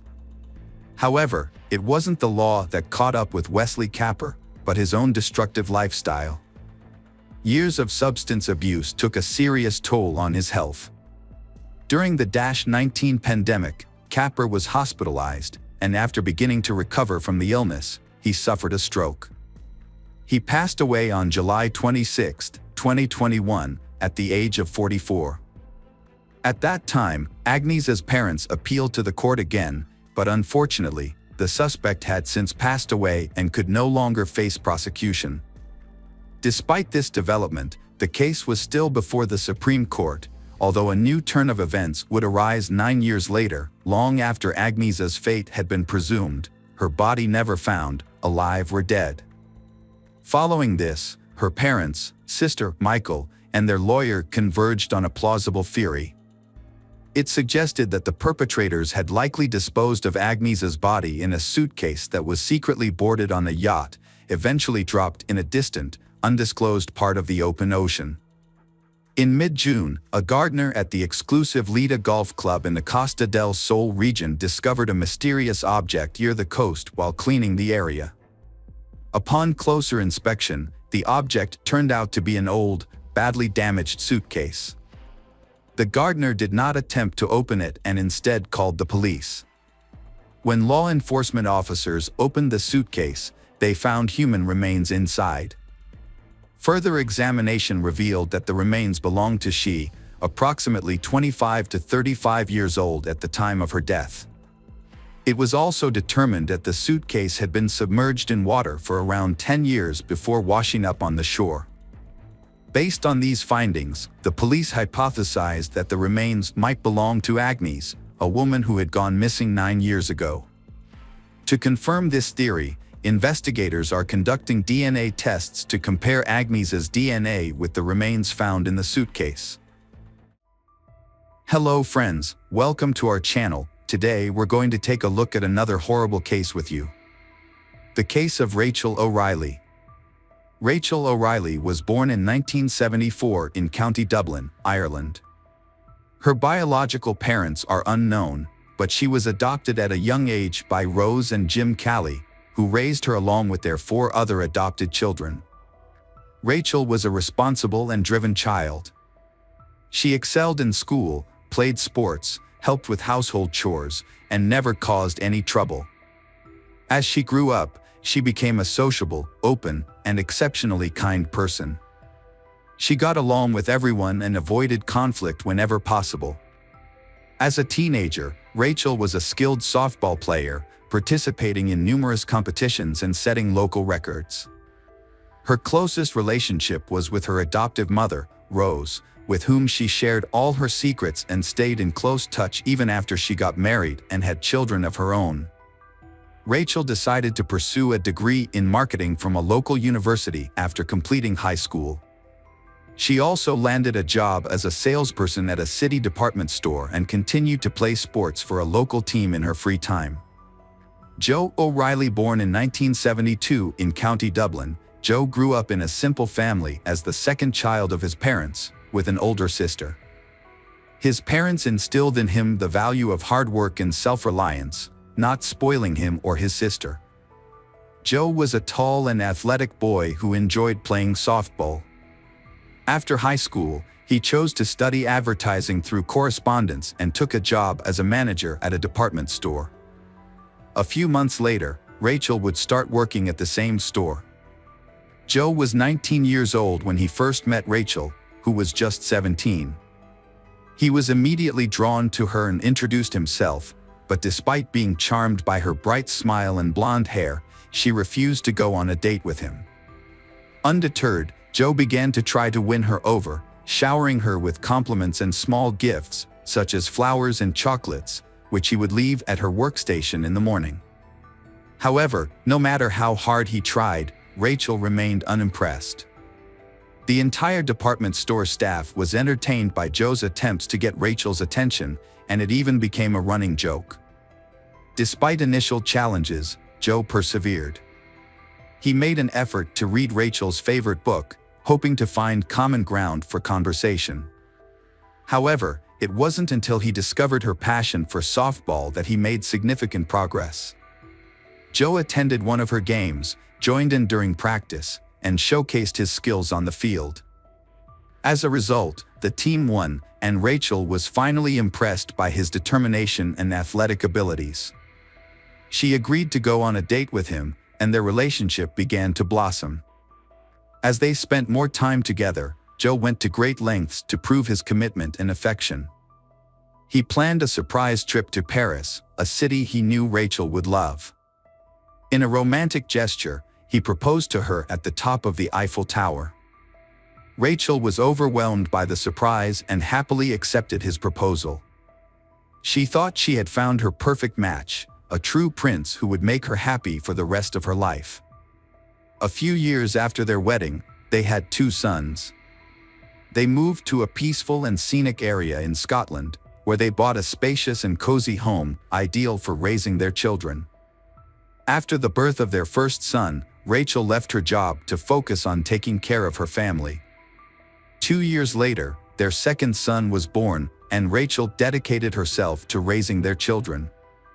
Meanwhile, Joe secured a job at an advertising agency, specializing in outdoor advertising, which proved to be a successful career move for him.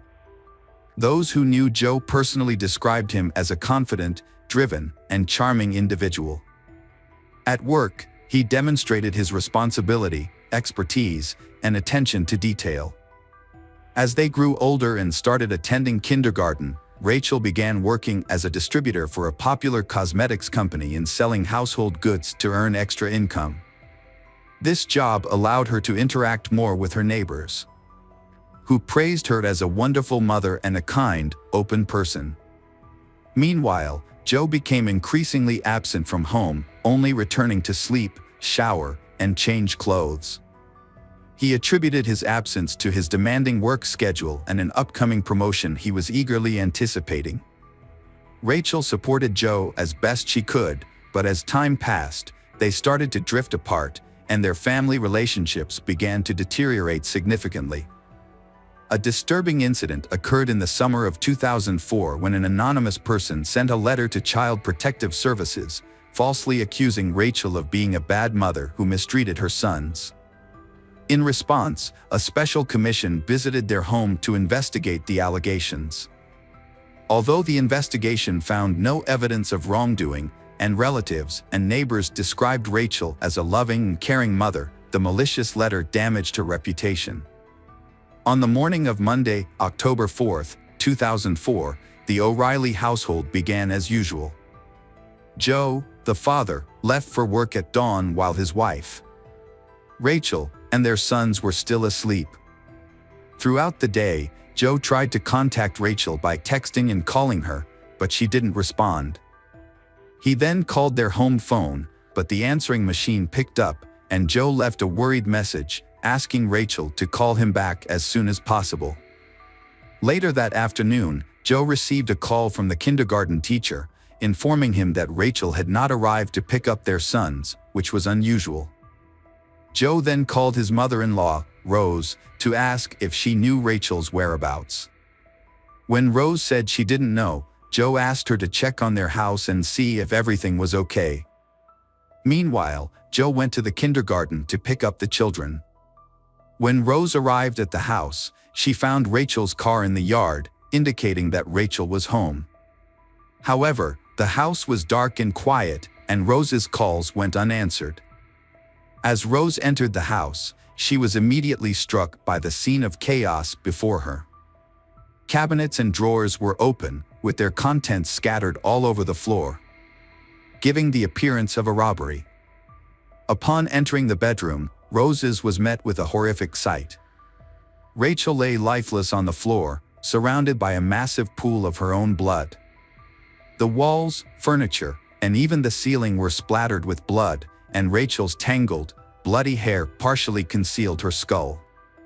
In some places, the bare bones of her skull were visible.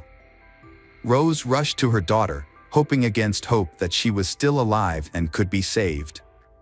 But when she touched Rachel's arm, she felt it was cold and stiff. It was clear that Rachel had been dead for hours, and there was nothing that could be done to help her. Overcome with grief and unable to collect her thoughts, Rose began screaming and calling for help. She then rushed to the phone to dial the police. Her screams alerted the neighbors, one of whom was a doctor. The doctor was the first to examine the body and confirm that Rachel was beyond help. When Joe arrived at the house, he was met with a crowd of people who had already gathered there. Upon learning of his wife's death, he was overcome with grief, screaming and running inside the house, exclaiming that he didn't believe the news.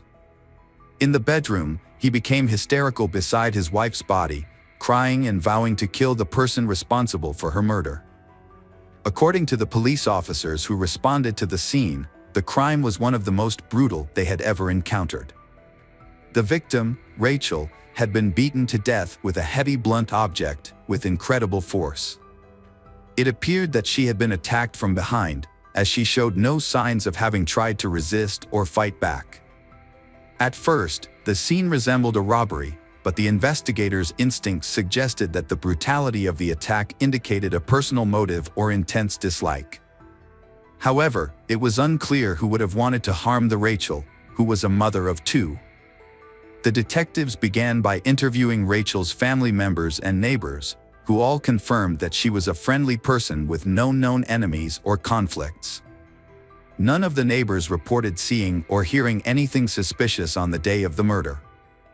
Joe provided an alibi, stating that he was at the bus depot on the other side of town for work, which could be corroborated by a coworker. The scene looked like a robbery, but nothing valuable was taken.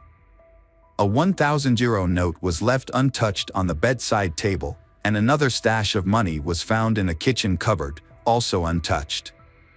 A jewelry box on the dressing table was disturbed, but only a pair of chains and earrings were missing, found separately in a drawer. The homeowner reported that a digital camera, silverware, and one of his dumbbells, likely the murder weapon, were missing. The investigation found the situation suspicious. The house was in disarray, and Rachel was brutally murdered, yet only a few items were taken. Joe, answering police questions, was visibly shaken, crying, and feverish. However, one investigator believed that Joe's behavior seemed more like nervous excitement than grief or shock. When asked if his wife might have had an affair, Joe's demeanor changed, and he confidently denied it. He then added that he had not cheated on his wife, but this statement seemed unconvincing. A bag containing stolen items from the house was discovered in the bushes, 2 miles from the crime scene. The bag held a camera, silverware, and a few pieces of jewelry, all of which were on the list of stolen items compiled by Joe. This new evidence led investigators to rule out the possibility of a robbery and reclassify the case as a premeditated murder. As a result, Joe, who had been trying to appear grief-stricken, became the prime suspect. His attempts to convey pain and sorrow seemed insincere, raising suspicions about his involvement in the crime. Joe didn't have an alibi to present, so the detectives had to investigate the details of his day to piece together what happened. According to Joe, he started the morning by stopping at the gym, a routine he followed regularly. The surveillance cameras in the gym's parking lot and inside the gym confirmed his presence. After his gym visit, Joe drove to the office and then headed to a remote bus station in the city to check on the placement of advertisements on buses. A colleague corroborated Joe's account, recalling a phone conversation they had around that time. The investigators then visited Joe's workplace to inspect his computer. This led to a significant discovery. Joe's email contained some suspicious messages that he had partially deleted. Specialists were able to recover the deleted emails, and the police became convinced they were on the right track. Most of the recovered emails were exchanges with Joe's friend and sister, in which he frequently complained about his wife, Rachel, using derogatory language and profanity. Joe's wife had not been attractive to him for a long time, and in fact, he felt a strong sense of disgust towards her. Meanwhile, investigators discovered a suspicious correspondence between Joe and a female colleague named Nikki Pell. Their communication suggested that they were more than just friends and warranted further questioning. Nikki Pell worked at the same advertising company as Joe and was 10 years his senior. Despite their age difference, they had begun an affair. It was unclear when exactly their workplace romance started, but it was evident that Joe spent a significant amount of time with Nikki, often staying late into the evenings and even nights. Joe's wife was unaware of this and was misled into believing that he was busy with work. What was even more alarming was the content of Joe's messages to Nikki, in which he promised that they would soon be together, referring to her as a potential stepmother to his children with his wife, Rachel. Such messages raised suspicions, especially considering that in the event of a divorce, the children would likely remain with their mother. Joe initially denied having an affair, but when faced with irrefutable evidence of his infidelity, he was forced to admit to secretly dating Nikki for some time. Although they had reportedly broken up for over a week before the incident, this revelation raised questions. Following the discovery of the body, the O'Reilly house was sealed off as a crime scene, and no one was allowed to enter while the police conducted a thorough investigation. During this time, Joe stayed with his sister, and the children stayed with their grandparents. At the funeral, Joe was surprisingly calm and appeared to avoid the casket containing his deceased wife's body. When it was his turn to say goodbye, he did so hastily and without emotion. As he left, he appeared unconcerned, saying that the casket could be closed and buried once the family was allowed to return home. When they returned, everything in the house appeared to be in the same condition as the day of the murder, except for the body on the floor. Joe asked his in-laws to accompany him to the scene of the crime, and they agreed, thinking he needed their emotional support. However, as they walked around the room where Rachel had been murdered, Joe began to speculate about the killer's actions. He graphically described the attack, pointing to dried blood spatters and reenacting the blows with his arms. Joe suggested that the perpetrator might have washed his hands and the crime weapon in the bathroom before taking it with him. Although his detailed and unsettling account seemed like an attempt to process his grief, his parents-in-law couldn't shake the feeling that he was reenacting the crime. Rose, in particular, secretly suspected that Joe might have been the one who killed their daughter. Immediately following the funeral, Joe began aggressively seeking media attention. He granted numerous interviews and even invited reporters into his home, providing them with a tour of the crime scene while recounting the events that transpired. 3 weeks after the tragedy, the Rachel loved ones agreed to participate in a television program about the crime. However, while Rachel's parents appeared to be overcome with grief, Joe's behavior on set was remarkably different. He interacted with the makeup team, showing concern for his on-camera appearance, and during breaks, He eagerly accepted and enjoyed the offered snacks and coffee, behaving more like a celebrity than a grieving family member. The police, who were still looking at Joe, decided to follow him and found that from the set he went straight to his mistress Nikki, who spent the night. By that time, the last doubts that he was the killer had already been dispelled, and it remained only to collect irrefutable evidence for the court. Collecting evidence proved to be a time-consuming and challenging task. The main piece of evidence, the murder weapon, remained elusive. Despite this, investigators accumulated enough supplementary evidence. Initially, two key witnesses, Nikki and Joe's colleague who corroborated his alibi, faced possible imprisonment for perjury, leading them to recant their earlier statements. Nikki revealed that her relationship with Joe never actually ended, they continued to see each other in secret. Rachel, who discovered their ongoing connection, got into a significant argument with Joe and his wife shortly before the tragedy. In contrast, Joe's colleague, although previously vouching for his whereabouts, could not confidently attest that Joe was at the bus station across town at the time of his wife's murder. He unknowingly corroborated his friend's story at his request, unaware that Joe was a suspect in the crime at the time. Emails retrieved from Joe's computer, in which he made disparaging comments about his wife and planned a future with his mistress and children, were also submitted as evidence in the case. Joe made a deliberate attempt to create an alibi by going to the gym and ensuring he was caught on camera. He then informed his colleagues that he would be unavailable due to a work commitment in another part of the city.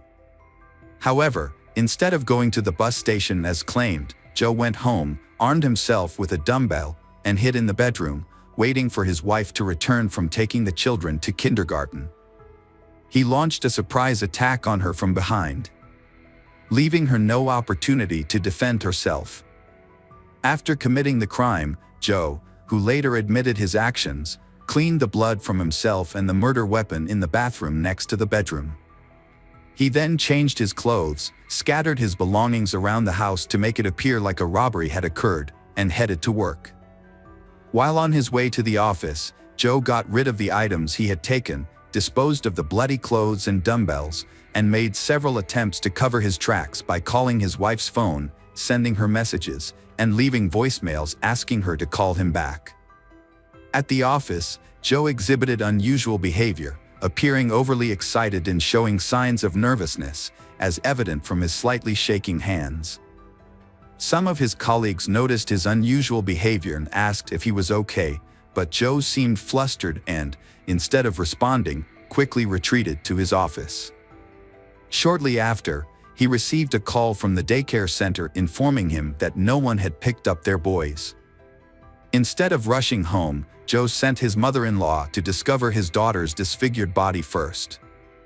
He believed he had covered his tracks and that his guilt would be impossible to prove. However, his desire for fame and public attention ultimately worked against him. Although most of the evidence against Joe was circumstantial, he was not arrested until 2 years after the crime. His guilt was ultimately proven by tracing his movements on the day of the murder, using data from a cell phone he had kept with him. Notably, at the time of the murder, Joe's cell phone signal was tracked to the home, a fact later confirmed by phone records. Furthermore, it was revealed during the trial that the anonymous letter sent to Child Protective Services, which made false accusations against Rachel, was actually written by Joe's mother at his request. Joe's motive for the murder was to gain sole custody of the children in the event of a divorce. To achieve this, he attempted to discredit Rachel by portraying her as an abusive mother. However, social services found no evidence to support these claims, and Joe decided to take more drastic action. Joe showed no remorse in the courtroom, smiling and chatting with his lawyers as if he was confident he would be acquitted. However, in the summer of 2007, the court delivered a guilty verdict and sentenced him to life in prison. Despite the defense team's efforts to appeal the decision, all their attempts were unsuccessful. Interestingly, Joe's relationship with his mistress, Nikki, continued even after his imprisonment.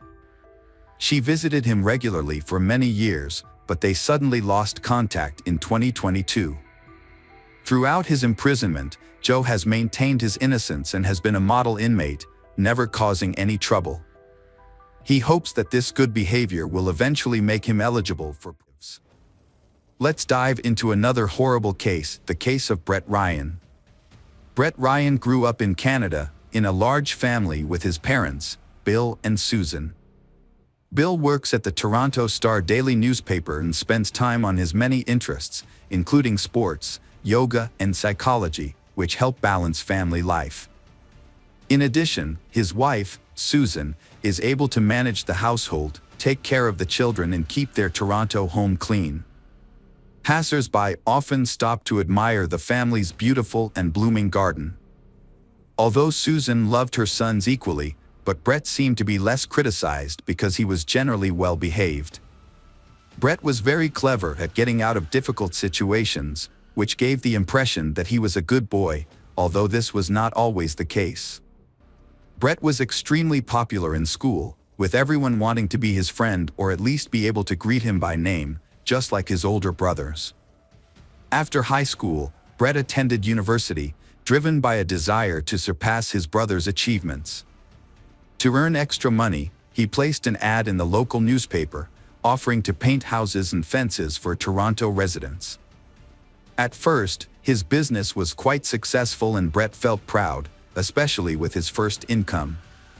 His mother, Susan, was thrilled and often cited him as a role model for others. However, things took a turn when Brett dropped out of college to focus full-time on his paint business. Without a degree, he had to work full-time as a paint salesman, which deprived him of formal education and exposed him to paint fumes on a regular basis. For a while, Brett felt confident and superior to his brothers, but this soon changed. After a couple of years, his brothers, Christopher and Leland, graduated and landed jobs in their specialized fields. Christopher worked for the Toronto Transit Commission, and Leland became the family artist and designer.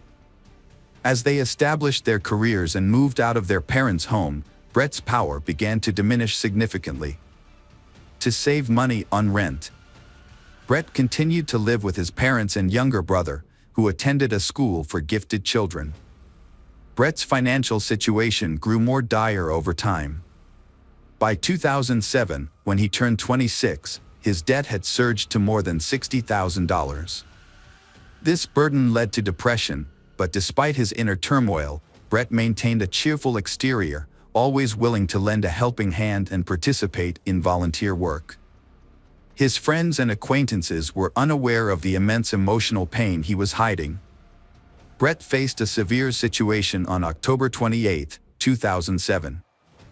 With winter approaching, he had no orders.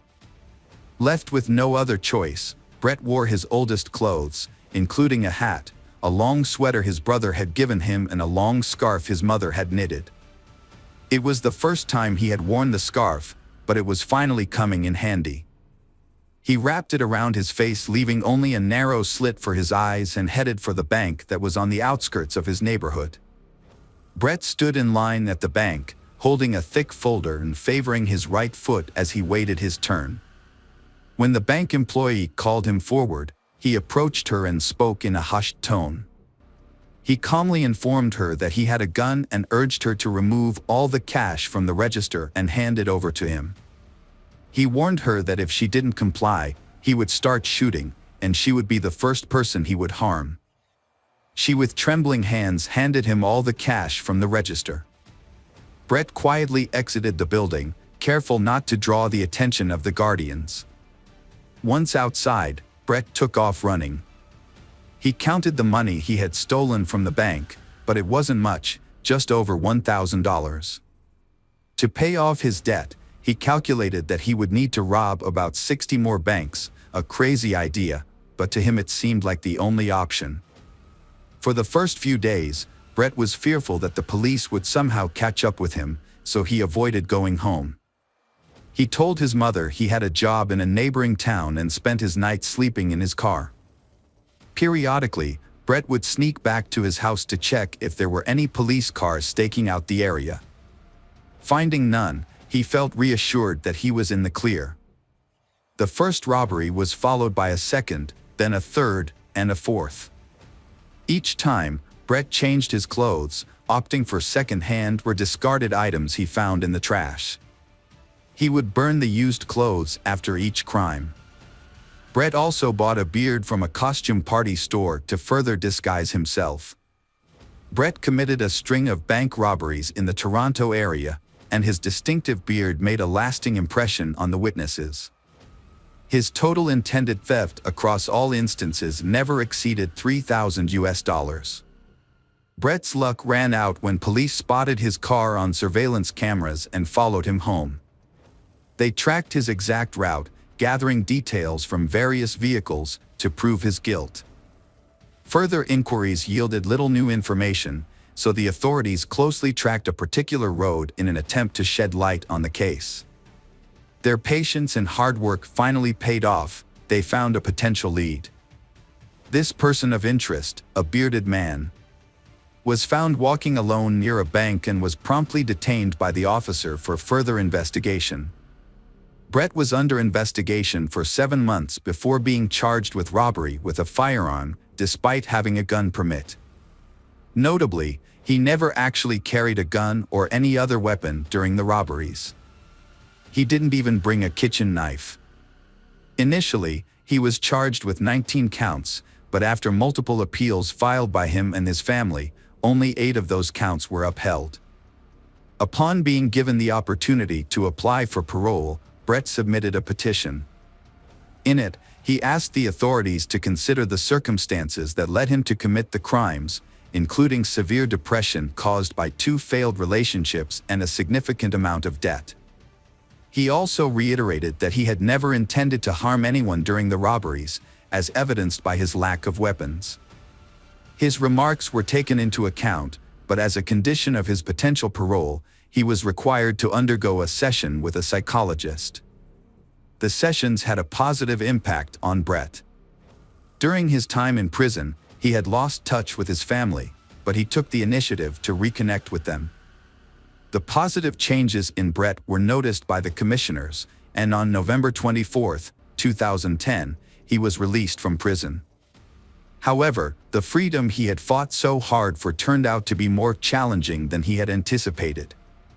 Prior to his career as a painter, Brett struggled with deep emotional pain that weighed heavily on him. He had previously been a bank robber and served time in prison, which damaged his reputation. As a result, no company would hire him, and even those who initially hired him for house painting services would cancel once they discovered his true identity. The neighbors, who once admired Susan's garden and visited frequently, now spread unpleasant rumors about the family. The Brett family quickly sold their house and relocated to Scarborough. Susan started a new garden, and Brett found a job with a trading company.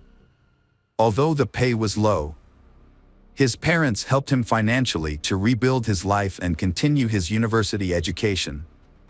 Brett continued to see a psychologist, who consistently advised him to maintain a strong connection with his family. Brett's life took a turn for the better when he met Kristen Baxter in September 2011. Kristen was an amazing person who had her own apartment with a stunning sea view. She was also into sports, which helped her stay in shape. What Brett appreciated most about her was that she didn't care about his past. They enjoyed traveling together, including a trip to Australia. Brett's parents were thrilled to see their son in a happy relationship and were confident that Kristen would encourage him to reach his full potential. However, just when everything was going well, tragedy struck. Brett's father passed away, leaving him in shock and sending him into a depressive state. As a result, Brett started visiting his psychologist more frequently to cope with his emotions. Brett was juggling 2 responsibilities: supporting his mother financially and nurturing his relationship with Kristen. They were both young adults, eager to build a stronger and more significant relationship with each other. Brett fell deeply in love with Kristen and decided to carry out an important plan. He had some savings and, after discussing his plans with his mother, decided to propose to Kristen with a ring. His mother supported his decision and gave him money to buy a ring. Although Kristen didn't need an expensive gift, Brett chose a gold ring with a large diamond to make the proposal special. Kristen happily accepted his proposal. As they began planning their wedding, Brett agreed with Kristen's decisions, but he was worried about the high costs and how they would affect his job. Brett found a job opening at a large technology company on the internet and applied for it. He updated his resume and submitted it, and was even invited for an interview, which he successfully passed. As a result, he was offered the job and was thrilled. He eagerly shared the news with his fiancée and mother, and asked them for money to buy an expensive suit for work. His mother agreed to help him, and he purchased the suit. However, just as Brett was about to start his new job, the company called him to inform him that they had to withdraw their offer. The security department had discovered his past criminal record, and the company could no longer hire him. This news was devastating for Brett, and his mood plummeted. He felt like giving up on his job search and education, wondering why he was wasting his time applying for jobs that he would never get due to his past mistakes. He decided that it would be better to use the money his mother and brothers had given him for something else. Brett had dropped out of university, but he didn't tell his family or his counselor. To maintain the illusion of success, Brett would wear a suit and tie, then change into casual clothes on the way to his job as a house painter. He would tell his relatives that he worked in an office. To further deceive his loved ones, Brett would post fake photos on social media, pretending to be at work or attending business events. He would also fake phone calls, making it seem like he was busy with work-related issues. Brett's family had no idea that he was hiding the truth about his life. As Brett's wedding to Kristen approached in September 2016, his deception reached new heights. He rented an expensive restaurant for the reception, which cost $100 per guest. His family was thrilled, believing that Brett had finally turned his life around with a prestigious job and a beautiful fiancée. However, Brett's deceptions became so overwhelming that he could no longer control his lies. Brett's wedding was just a month away, and he was struggling to cover the costs. He had been borrowing money from his mother, but when she could no longer help him, he pressured her to find a higher-paying job. Meanwhile, he was planning a bachelor party and had invited all his friends and brothers. Brett had a secret. He had been lying to his family for a year about working as an engineer for a technology company. When he finally confessed to his counselor, the counselor advised him to come clean to his mother. After much procrastination, Brett told his mother the truth, which devastated her. She bragged to everyone about her son's success. Brett's mother demanded that he tell his fiancée, Kristen, the truth, threatening to do so herself if he didn't. She also warned him that his brothers were aware of the situation and were on her side. However, Brett couldn't bring himself to confess to Kristen, despite knowing that the wedding was unlikely to happen due to his deception. With less than a month to go before the wedding, Brett remained silent, knowing that Kristen deserved to know the truth before it was too late. Brett was anxious about his mother revealing a potentially scandalous secret to his fiancée, Kristen. Every time her phone rang, he would tense up, holding his breath until he realized it wasn't his mother on the line, but rather one of Kristen's friends inquiring about her wedding plans. Eventually, Brett came up with a plan to silence his mother for good. As a convicted felon, Brett was prohibited from owning firearms. He decided to use a crossbow, a silent and deadly weapon, to carry out his plan. Interestingly, his late father had taught him how to shoot a crossbow at targets in their garden, a hobby that Brett had excelled at. Brett purchased the crossbow and arrows at a local sporting goods store and hid them in his garage, disguising them among construction debris. He also created a fake alibi by rigging his computer to automatically post pre-written comments on YouTube. He achieved this by attaching a spoon to a fan, which was connected to his computer. The fan was set to a timer, making it seem like Brett was actively using his computer at the time of the crime. Brett made everyone believe that he spent the whole day at home, watching videos and commenting on them. However, on the morning of August 25th, he had other plans. He put on disguising clothes that concealed his face, sneaked out of the house through the back door to avoid the security cameras, and took a train to his parents' house. He wants to eliminate anyone who might stand in the way of the peaceful life he and Kristen are building. When Brett arrived at his parents' house, his mother, Susan, was taken aback by his unexpected visit. She wasn't feeling well that day, but Brett persisted in persuading her not to reveal his plans to his future wife. Despite her poor health, Susan firmly refused to comply with Brett's demands. As he continued to pressure her, Brett's anger escalated, and Susan sensed that something was terribly wrong. She noticed the crazed look in her son's eyes and warned him that she had already called for help and that Christopher was on his way. Brett's anger reached a boiling point. He rushed to the garage, grabbed a crossbow, but his rage and adrenaline surge made him unable to aim properly. Instead, he used the crossbow's butt to bludgeon his mother. To ensure she was dead, he tightened a rope around her neck. After covering her body with plastic bags, Brett loaded the crossbow with arrows, ready to face whoever was coming next. Brett's brother Christopher was lured into a trap by the suspect. As he entered the garage or the yard, Brett, who was hiding in the bushes, ambushed and shot Christopher in the neck. Christopher died shortly after the attack. Alexander, the youngest brother, was the next target. The suspect had also managed to lure him, but Alexander's outcome was different.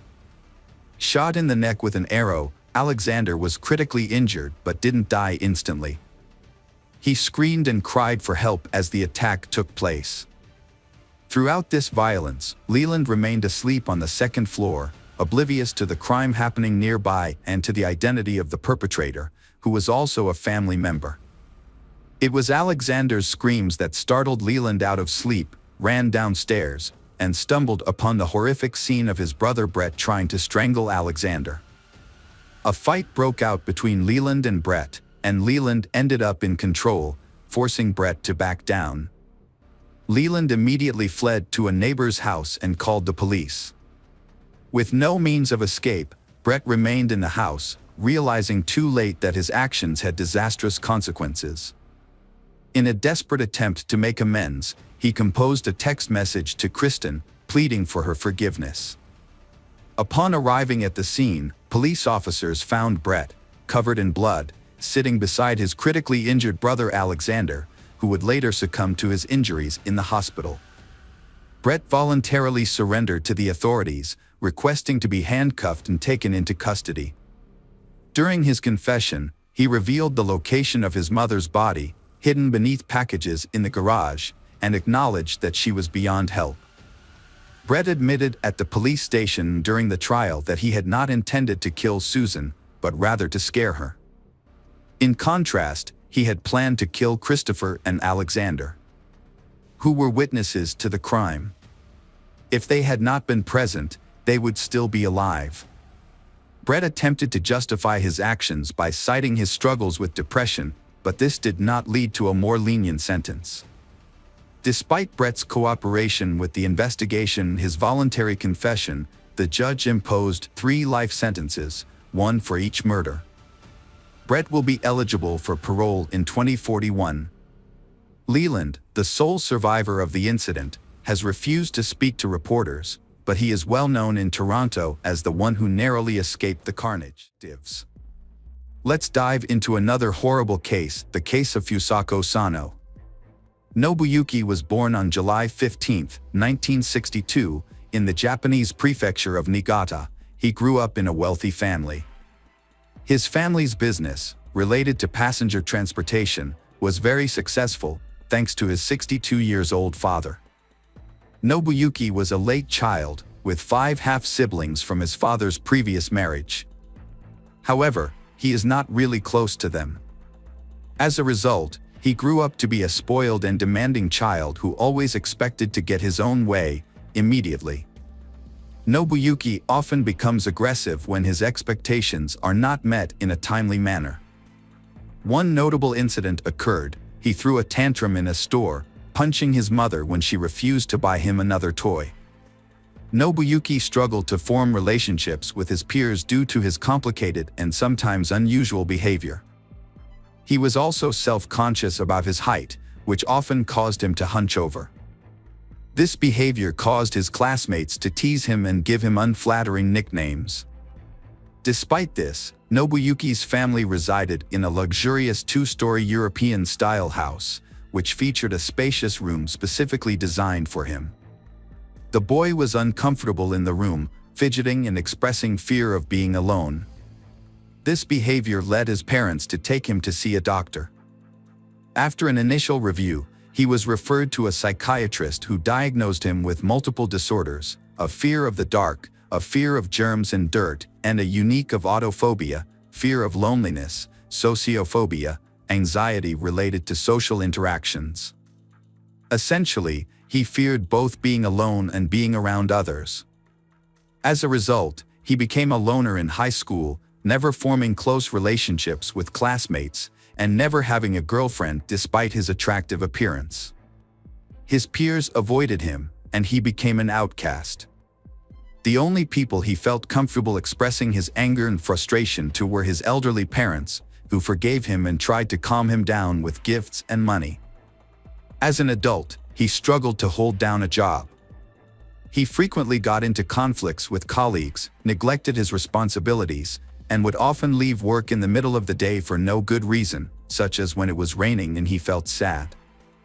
On one occasion, he intentionally hurt a female coworker, likely trying to get her attention out of sympathy. Although the incident was attributed to an accident, he was fired immediately. After being fired, Nobuyuki became unemployed and relied on his parents' financial support. Over time, he became increasingly reclusive, rarely leaving his room, and frequently clashed with his parents. Following a particularly intense quarrel, Nobuyuki started a fire in his home, nearly destroying the house and putting its occupants in harm's way. Nobuyuki was later admitted to a psychiatric clinic for treatment, where he was diagnosed with a depressive disorder, uncontrollable outbursts of aggression, and signs of misogyny, extreme dislike and hatred of women. After a little over a month of treatment, he was discharged, deemed not to pose an immediate threat to others. For a brief period, Nobuyuki remained calm and even began rebuilding the partially burned house, adding a couple of new rooms. However, his efforts were short-lived, and he eventually abandoned the construction project. Nobuyuki became increasingly withdrawn and isolated.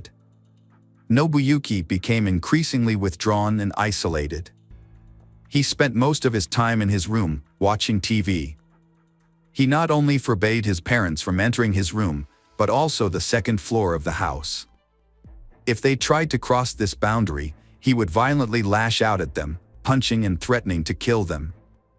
In the spring of 1989, Nobuyuki began taking walks, but he preferred to stroll near a local school where he could secretly watch the female students.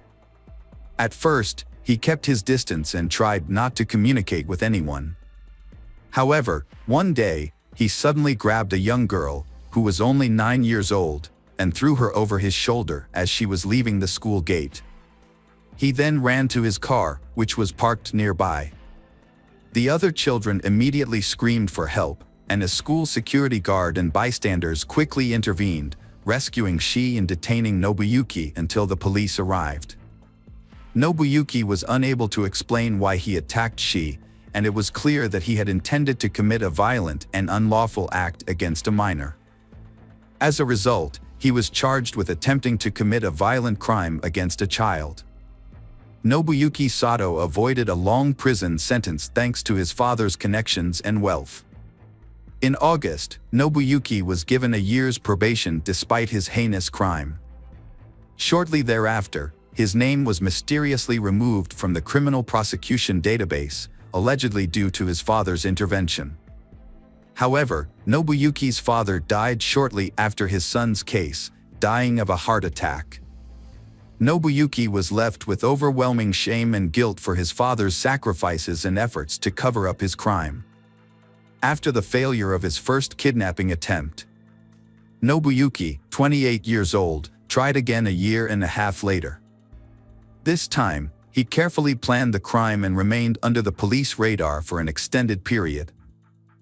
On November 13, 1990, Nobuyuki set out on a hunting trip around the city. In the evening, as darkness fell, he spotted 9-year-old Fusako Sano, who had stayed late after school due to a sports event, walking alone on a deserted road. Nobuyuki quickly pulled over in front of her, got out of the car with a knife, and grabbed Fusako. He threatened to slit her throat if she tried to scream or run away. Then, he forced her into the trunk of the car.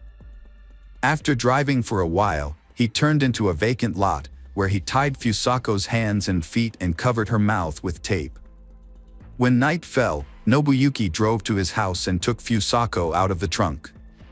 Nobuyuki led her through a part of the house that was still under construction to his room, trying not to be seen. He then left the room and re-entered through the front door, as if everything was normal. Once upstairs, Nobuyuki again threatened Fusako with the knife, ordering her to be quiet. He tied her to the bed and warned her that if she tried to leave the room, look out the window, scream, or cry, he would kill her and dispose of her body in the ocean, where no one would ever find it. Fusako was terrified and obeyed the kidnapper's orders, hoping that he would eventually take pity on her and let her go. When Fusako didn't return home from school, her parents started to worry. They knew she had stayed late to watch a baseball game, but as the sun began to set, they expected her to be home by then. Initially, Fusako's parents tried to find their daughter on their own, retracing her usual route from school to home, but their efforts were unsuccessful. As night drew closer, the parents of Fusako turned to the police for help, hoping for a quick resolution. Since Fusako's disappearance, only a few hours had passed, and they were anxious to find her. The police launched a search operation.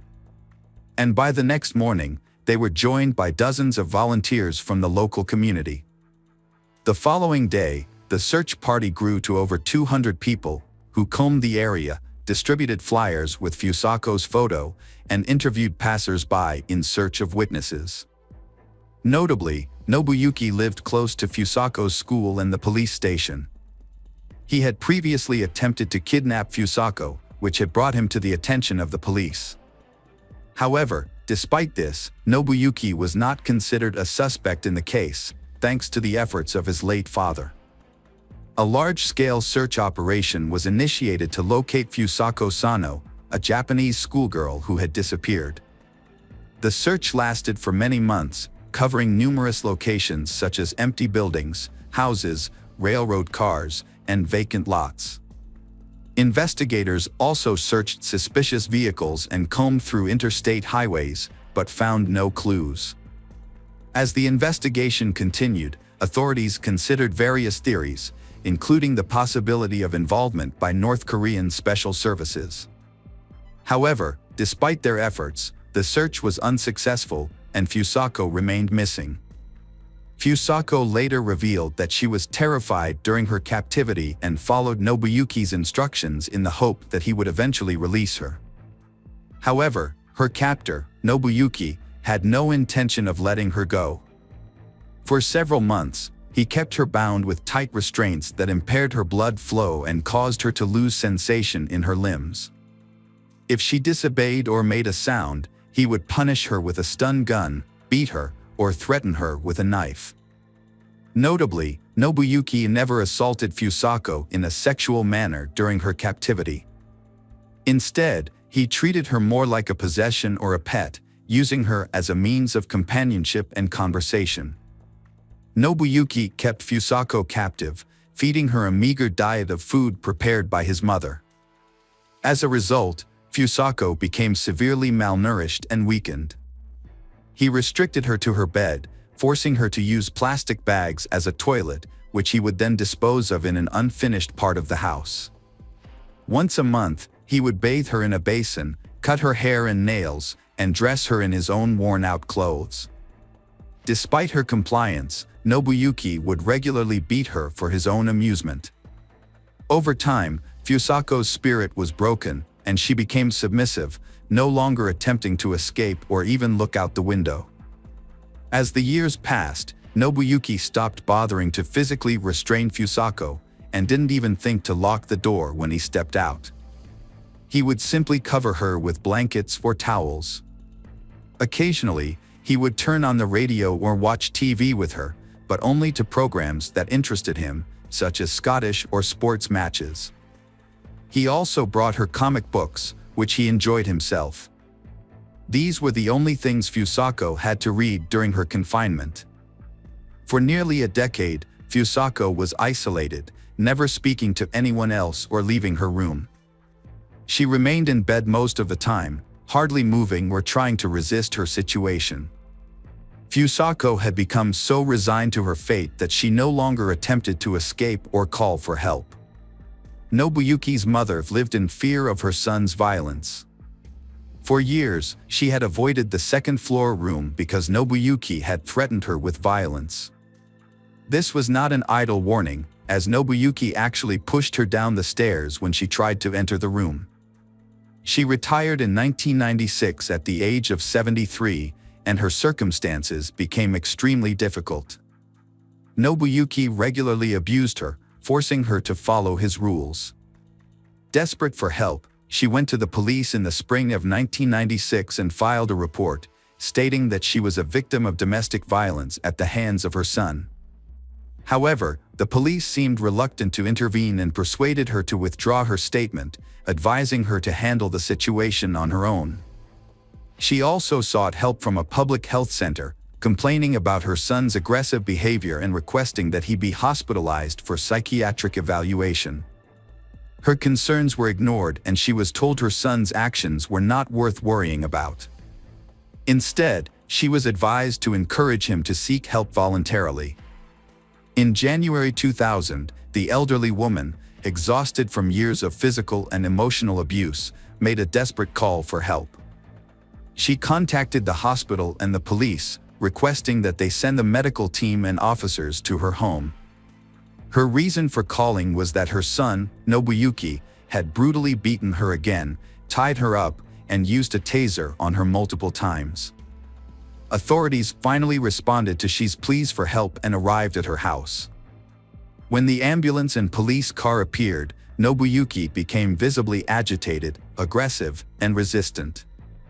He had to be restrained with handcuffs and sedated with a large dose of medication. Nobuyuki's mother confessed to the authorities that she lived in fear of her son, whose behavior had become increasingly aggressive and uncontrollable. She also revealed that she had not been allowed to access the second floor of her home for years, as Nobuyuki had forbidden it, threatening to kill her if she disobeyed. Upon entering the second floor and Nobuyuki's room, the police made a shocking discovery. A pile of blankets on the bed moved slightly, and when the officers peeled them back, they found a thin, pale, and exhausted girl hiding underneath. When questioned, she identified herself and revealed that she had been kidnapped by Nobuyuki while walking home from school a long time ago. After the discovery, the police brought Nobuyuki's mother into the room to ask if she knew the captive girl. However, she was shocked and claimed she had no idea that anyone else lived in the house besides her and her son. The kidnapped girl also claimed that she had never seen she before. During questioning, Nobuyuki made a shocking confession. He recalled the day he saw Fusako on the road and thought she was cute, so he decided to take her home with him. According to Nobuyuki, he took care of Fusako, feeding her, washing her, dressing her, and reading her comic books. He only punished her when she disobeyed him. Nobuyuki also admitted that he loved Fusako like a friend and believed she felt the same way about him. He had no intention of letting her go and hoped she would stay with him forever. He enjoyed spending time with her, talking to her for hours about soccer, music, or his favorite comic book characters, and she would listen silently. Nobuyuki claimed that he never locked his bedroom door, but Fusako never tried to escape, which led him to believe that she was happy living with him. A medical examination concluded that despite his mental disorder, Nobuyuki was able to understand his actions and thus was eligible to stand trial. However, questions were raised about whether his mother could be held accountable as an accomplice. She often bought feminine hygiene products for her son, which raised suspicions. Despite her repeated efforts to alert authorities and get medical help for her family, her concerns were consistently disregarded. The case drew widespread attention before the trial even began, the city police facing heavy criticism. Nobuyuki had previously been prosecuted for attempting to kidnap a schoolgirl. But he had managed to avoid suspicion when he carried out his plan. As a result, the local police chief and the head of the regional police department were removed from their posts for failing to control the situation from the start and making numerous mistakes. Nobuyuki Sato went on trial in May 2000. The prosecution thoroughly examined every detail of his actions, including minor offenses.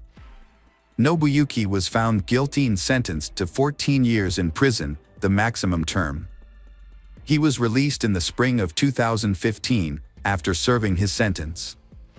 By then, his mother had passed away in a nursing home, and Nobuyuki had no other relatives. He was found dead about a year and a half later, in early 2017, in a small rented room. The cause of his death was not disclosed. When Fusako was discovered, she was extremely weak and could barely stand. Doctors diagnosed her with exhaustion, dehydration, and muscle atrophy. She also stuttered, was afraid of sunlight, and had lost most of her communication skills. Her parents didn't even recognize their daughter when they saw her after nearly a decade. It took Fusako about a year to recover physically, but her mental health took much longer to heal. She suffered from severe post-traumatic stress disorder and became withdrawn, avoiding people. Her intelligence was also affected, remaining at the level of a 9-10 years old child. Her parents took her out of town, changed her name to Sachiko Yamada, and refused to speak to the press. Over time, Sachiko made friends, took up photography, and even passed her driver's license test. In 2007, a family outing took a devastating turn when her father accidentally drowned in a pond. She tragically witnessed. Welcome back, detectives. Let's dive into another horrible case, the case of Savannah Gray Wind. Savannah Gray Wind was born on August 9, 1995, in Burke County, North Dakota, to a family with a mix of cultural backgrounds. Her father is of European American descent, while her mother is a member of the Spirit Lake Sioux Indian tribe. Savannah had two brothers, Joy and Casey, and a younger sister, Kayla. Her parents, Norberta and Joe, were proud of their children. The family lived in Fargo, North Dakota, until Savannah was 9 years old. Then in 2005 they moved to Spirit Lake Reservation. Savannah loves nature and animals, especially horses. It was on the reservation that she met her partner, Ashton Matheny, when she was 15 years old. They remained together as they grew older. When it was time for college, the family moved back to Fargo. Savannah found work caring for the elderly at a nursing home. She studied to become a nurse and is preparing to take her exams in September. She was expecting her first child and was excited to start her life with Ashton. They had found an apartment and planned to move in together in early September. However, at the time of her pregnancy, Savannah was staying with her parents on the bottom floor of a 7-unit, 3-story apartment building. The building was also home to Brooke Cruz, a 38-year-old woman, and her partner, William Hone, who rented an apartment on the 3rd floor. Brooke's life was deeply affected by a past marked by hardship and complexity. The experiences turned her into a dark and emotionally disturbed person. Brooke had trouble managing her emotions and behaviors, often feeling anxious and angry. Brooke's fascination with mysticism and true crime stories began at a young age. As an adult, She studied the psychology of serial killers and attempted to understand their thought processes. Her writing reflected an obsession with human nature's darker side. Brooke saw two conflicting forces within people, good and bad, but her own life was a testament to the destructive power of unchecked darkness. By the time Brooke was 38, struggling with depression, physical illness, and exhaustion from toxic relationships that included regular physical abuse. Her fear of losing William was exacerbated by her inability to get pregnant. This desperate situation drove Brooke to think about committing a shocking crime, taking the life of a pregnant woman to take the baby for herself. After Brooke's arrest, investigators found a disturbing collection of books and notes in her apartment. The books covered topics such as forensic psychology, obstetrics, and law. Her notes listed items for a birthing kit, including scissors, blades, clamps, gloves, and an infant CPR bag. Brooke also had a stash of oxytocin, a hormone used to induce labor. Brooke grew up in a large family in Bradenton, Florida. Her parents divorced when she was young, leaving her mother to care for 7 children, including Brooke. While her family appeared to be well off, Brooke's diary revealed a difficult childhood that she tried to forget. As she entered her teenage years, Brooke became increasingly troubled and was the only one of her siblings to move in with her father, a man her mother described as a professional criminal. After a difficult period living with her father, Brooke was passed around through various foster families, causing her to lose contact with her siblings. Years later, they would only find out that Brooke had become the mother of 7 children. In 1995, when she was 15 years old, she met Aaron Edwards. 2 years later, she gave birth to her first child in Florida but chose to leave the baby with the father and relocate. Despite a court order to pay child support, Brooke failed to meet her obligations. She would eventually reconnect with her daughter briefly on Facebook when the child turned 14. Brooke worked multiple jobs, including as a waitress at the Chinese Dragon restaurant, a sales representative, and an animal specialist at Petland in Florida. However, her life was further marked by brushes with the law. In 2002, the 23-year-old was jailed in Missouri for document falsification but was paroled on August 31, 2022. Unfortunately, her freedom was short-lived, as she was rearrested and jailed in Texas for violating her parole. By the time Brooke was 27, she married Carl Cruz, a carpenter from Minnesota, in 2006. She gave birth to 2 children and worked as an administrative assistant at her husband's carpentry shop.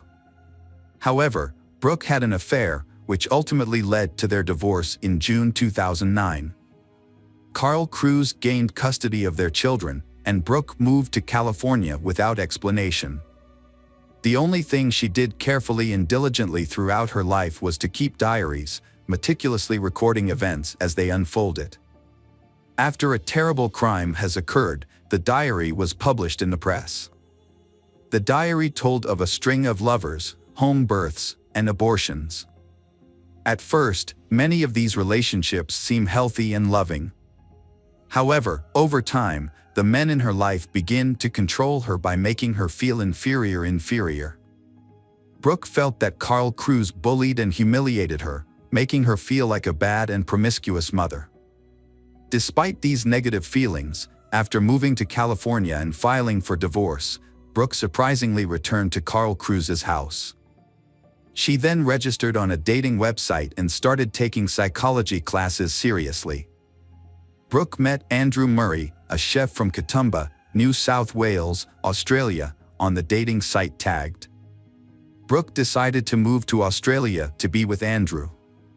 However, before leaving, she was involved in a dispute with Carl Cruz over child custody in January 2012.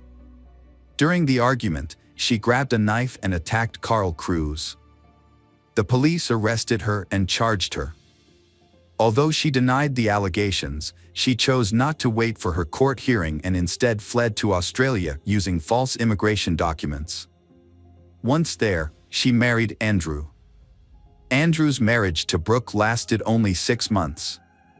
During that time, he discovered her past, including a previous husband and children in the US, as well as fake immigration papers. According to Andrew, Brooke threatened him for helping her, prompting him to report everything to the police as a precautionary measure. Andrew remembers their marriage as a time when Brooke became intensely interested in crime and the behaviors of serial killers. Brooke's interest in crime began as early as 2012, when she was studying psychology in nursing. Her thesis focused on serial killers, and she spent a lot of time reading about them. In total, Brooke spent 6 months and 10 days in Australia before returning to the US in October 2012. However, after returning to the US, she became embroiled in a lengthy custody battle for her 2 children. Reconciling with Andrew might have given her a chance to start over, but instead, she met William Hone, a 28-year-old man with a history of child abuse, in late 2012. Brooke fell in love with William, a man who had been divorced twice. Despite his troubled past, Brooke was optimistic about her new life. She took a job and began to rediscover herself.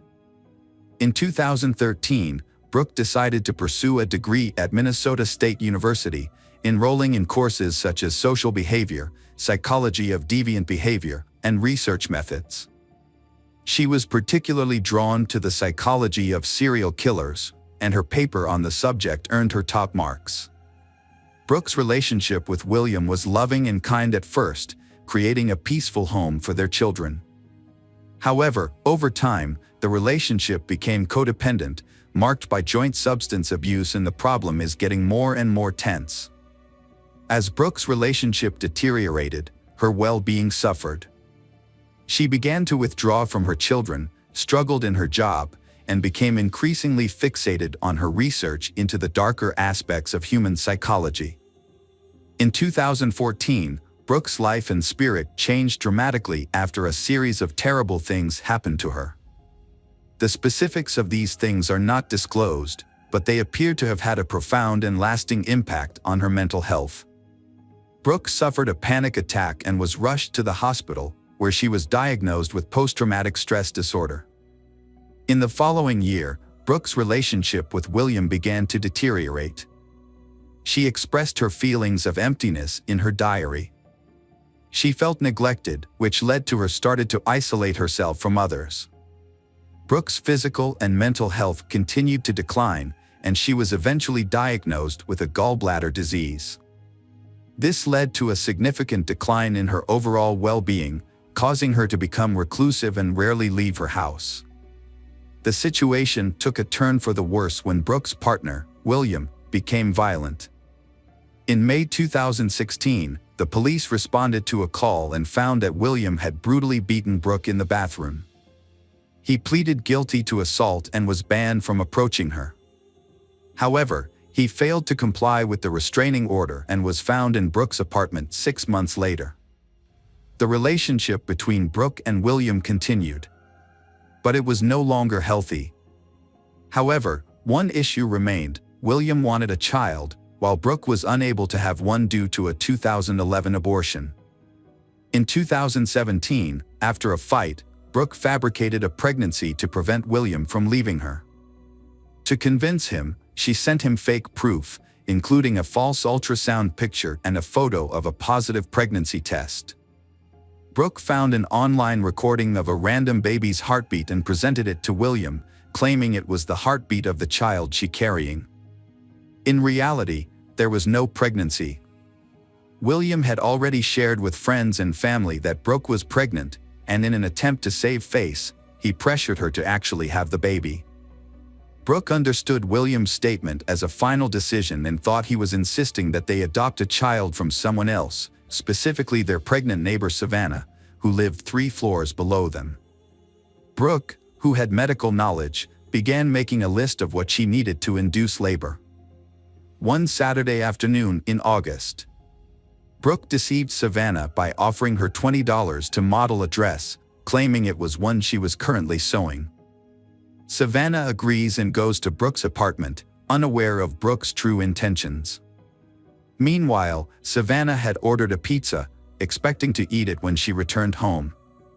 Savannah did not return home at the expected time. The brother went upstairs to the apartment Brooks around 2:30 p.m. and heard the sound of a sewing machine, but no one answered the door. A short while later, Savannah's father, Joe, also went upstairs and knocked on the door. Brooke, who was with Savannah, yelled out that they were still working on a dress and that Savannah was trying it on, which is why they couldn't open the door. When Norberta returned home, she found that the pizza was untouched. She texted her daughter several times but received no response. She then went upstairs to the apartment, where a neighbor informed her that Savannah had left a while ago after finishing her dress fitting. Norberta became anxious and searched her apartment. Finding that Savannah's shoes, purse, car keys, and other belongings were still there. Savannah had been experiencing heat and swelling that made it painful and difficult for her to walk, so it was unlikely that she had gone for a walk. Norberta called Ashton Matheny, hoping that he might have picked up Savannah, but he replied that he hadn't heard from her either. Growing increasingly worried, Norberta called the police and began driving around the neighborhood, searching for her pregnant daughter. Norberta was driving and thought that if Savannah had gone out, Norberta would have found her nearby. Later that day, the police searched Brooke and William's apartment because it was the last place Savannah was seen.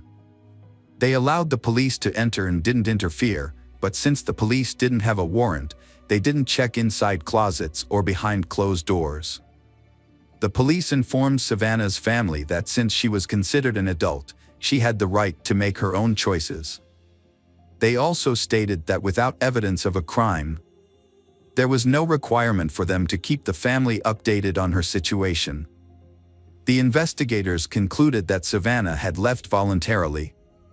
However, Savannah's family was upset by the police department's apparent indifference to her disappearance.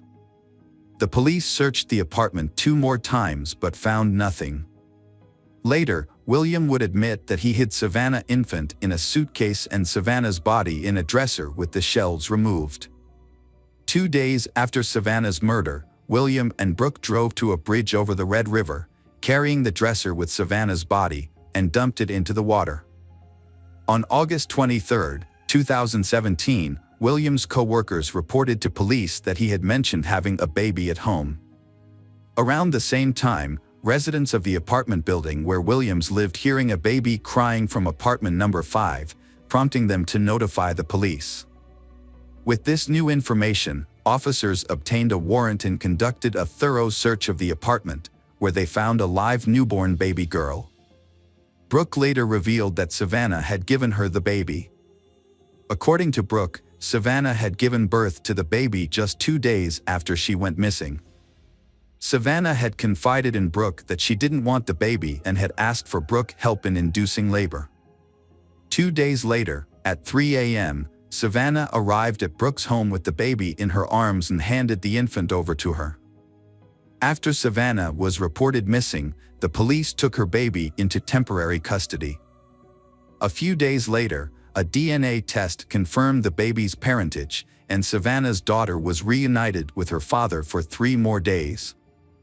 The police and hundreds of local residents conducted a thorough search of the area. The police asked residents to carefully check their properties, including vacant apartments, dumpsters, and any other hiding for evidence. At a press conference on August 27, the police chief urged the public to help find Savannah. However, just a day later, a fisherman found her body wrapped in plastic on the Red River near Harwood. Savannah was identified by a tattoo on her leg. The police charged Brooke Cruz and William Home with conspiracy to commit murder, conspiracy to kidnap, and providing false information. They admitted to the incident, with Brooke explaining that she initiated the fight by accusing Savannah of taking her cat without permission and mistreating it. The argument turned physical, and Brooke pushed Savannah, who fell and hit her head on the bathroom sink, losing consciousness. Brooke used a knife to remove the baby from Savannah, making a cut from hip to hip. As she did this, Savannah went consciousness.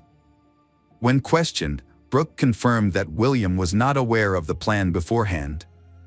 According to Brooke, William came home, entered the bathroom, and saw Savannah. He asked if Savannah was alive, and Brooke replied that she didn't know. William then left the bathroom briefly, returning in his underwear with a rope. He used the rope to strangle Savannah. After the murder, Brooke and William cleaned the floor and walls. Then stuffed Savannah's body into a bathroom closet. When the police arrived, Brooke attempted to remain calm. The officers searched the apartment, but their search was superficial due to the lack of a search warrant. As a result, they did not look in closets or dressers. According to Brooke, the child was under a blanket on the bed next to William during the searches.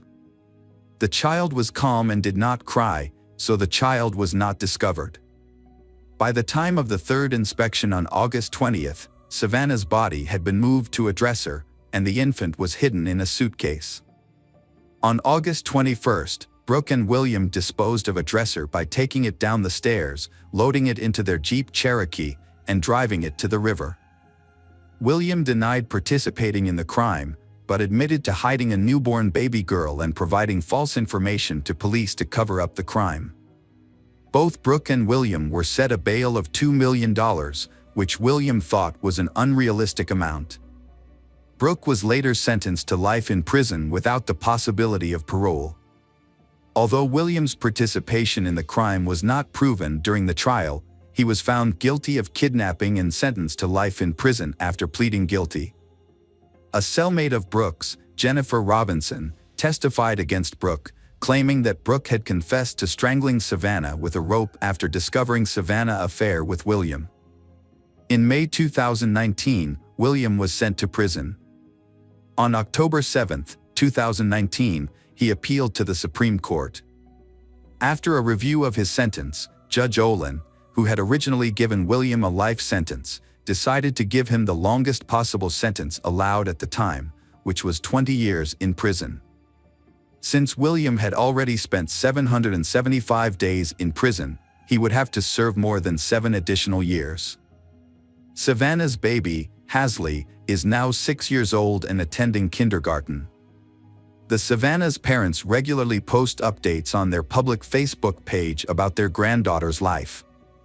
The case has received significant attention, and Norberta believes that her daughter's disappearance was not taken seriously because Savannah was Native American. She thinks that if Savannah were white, her disappearance would have been treated more seriously.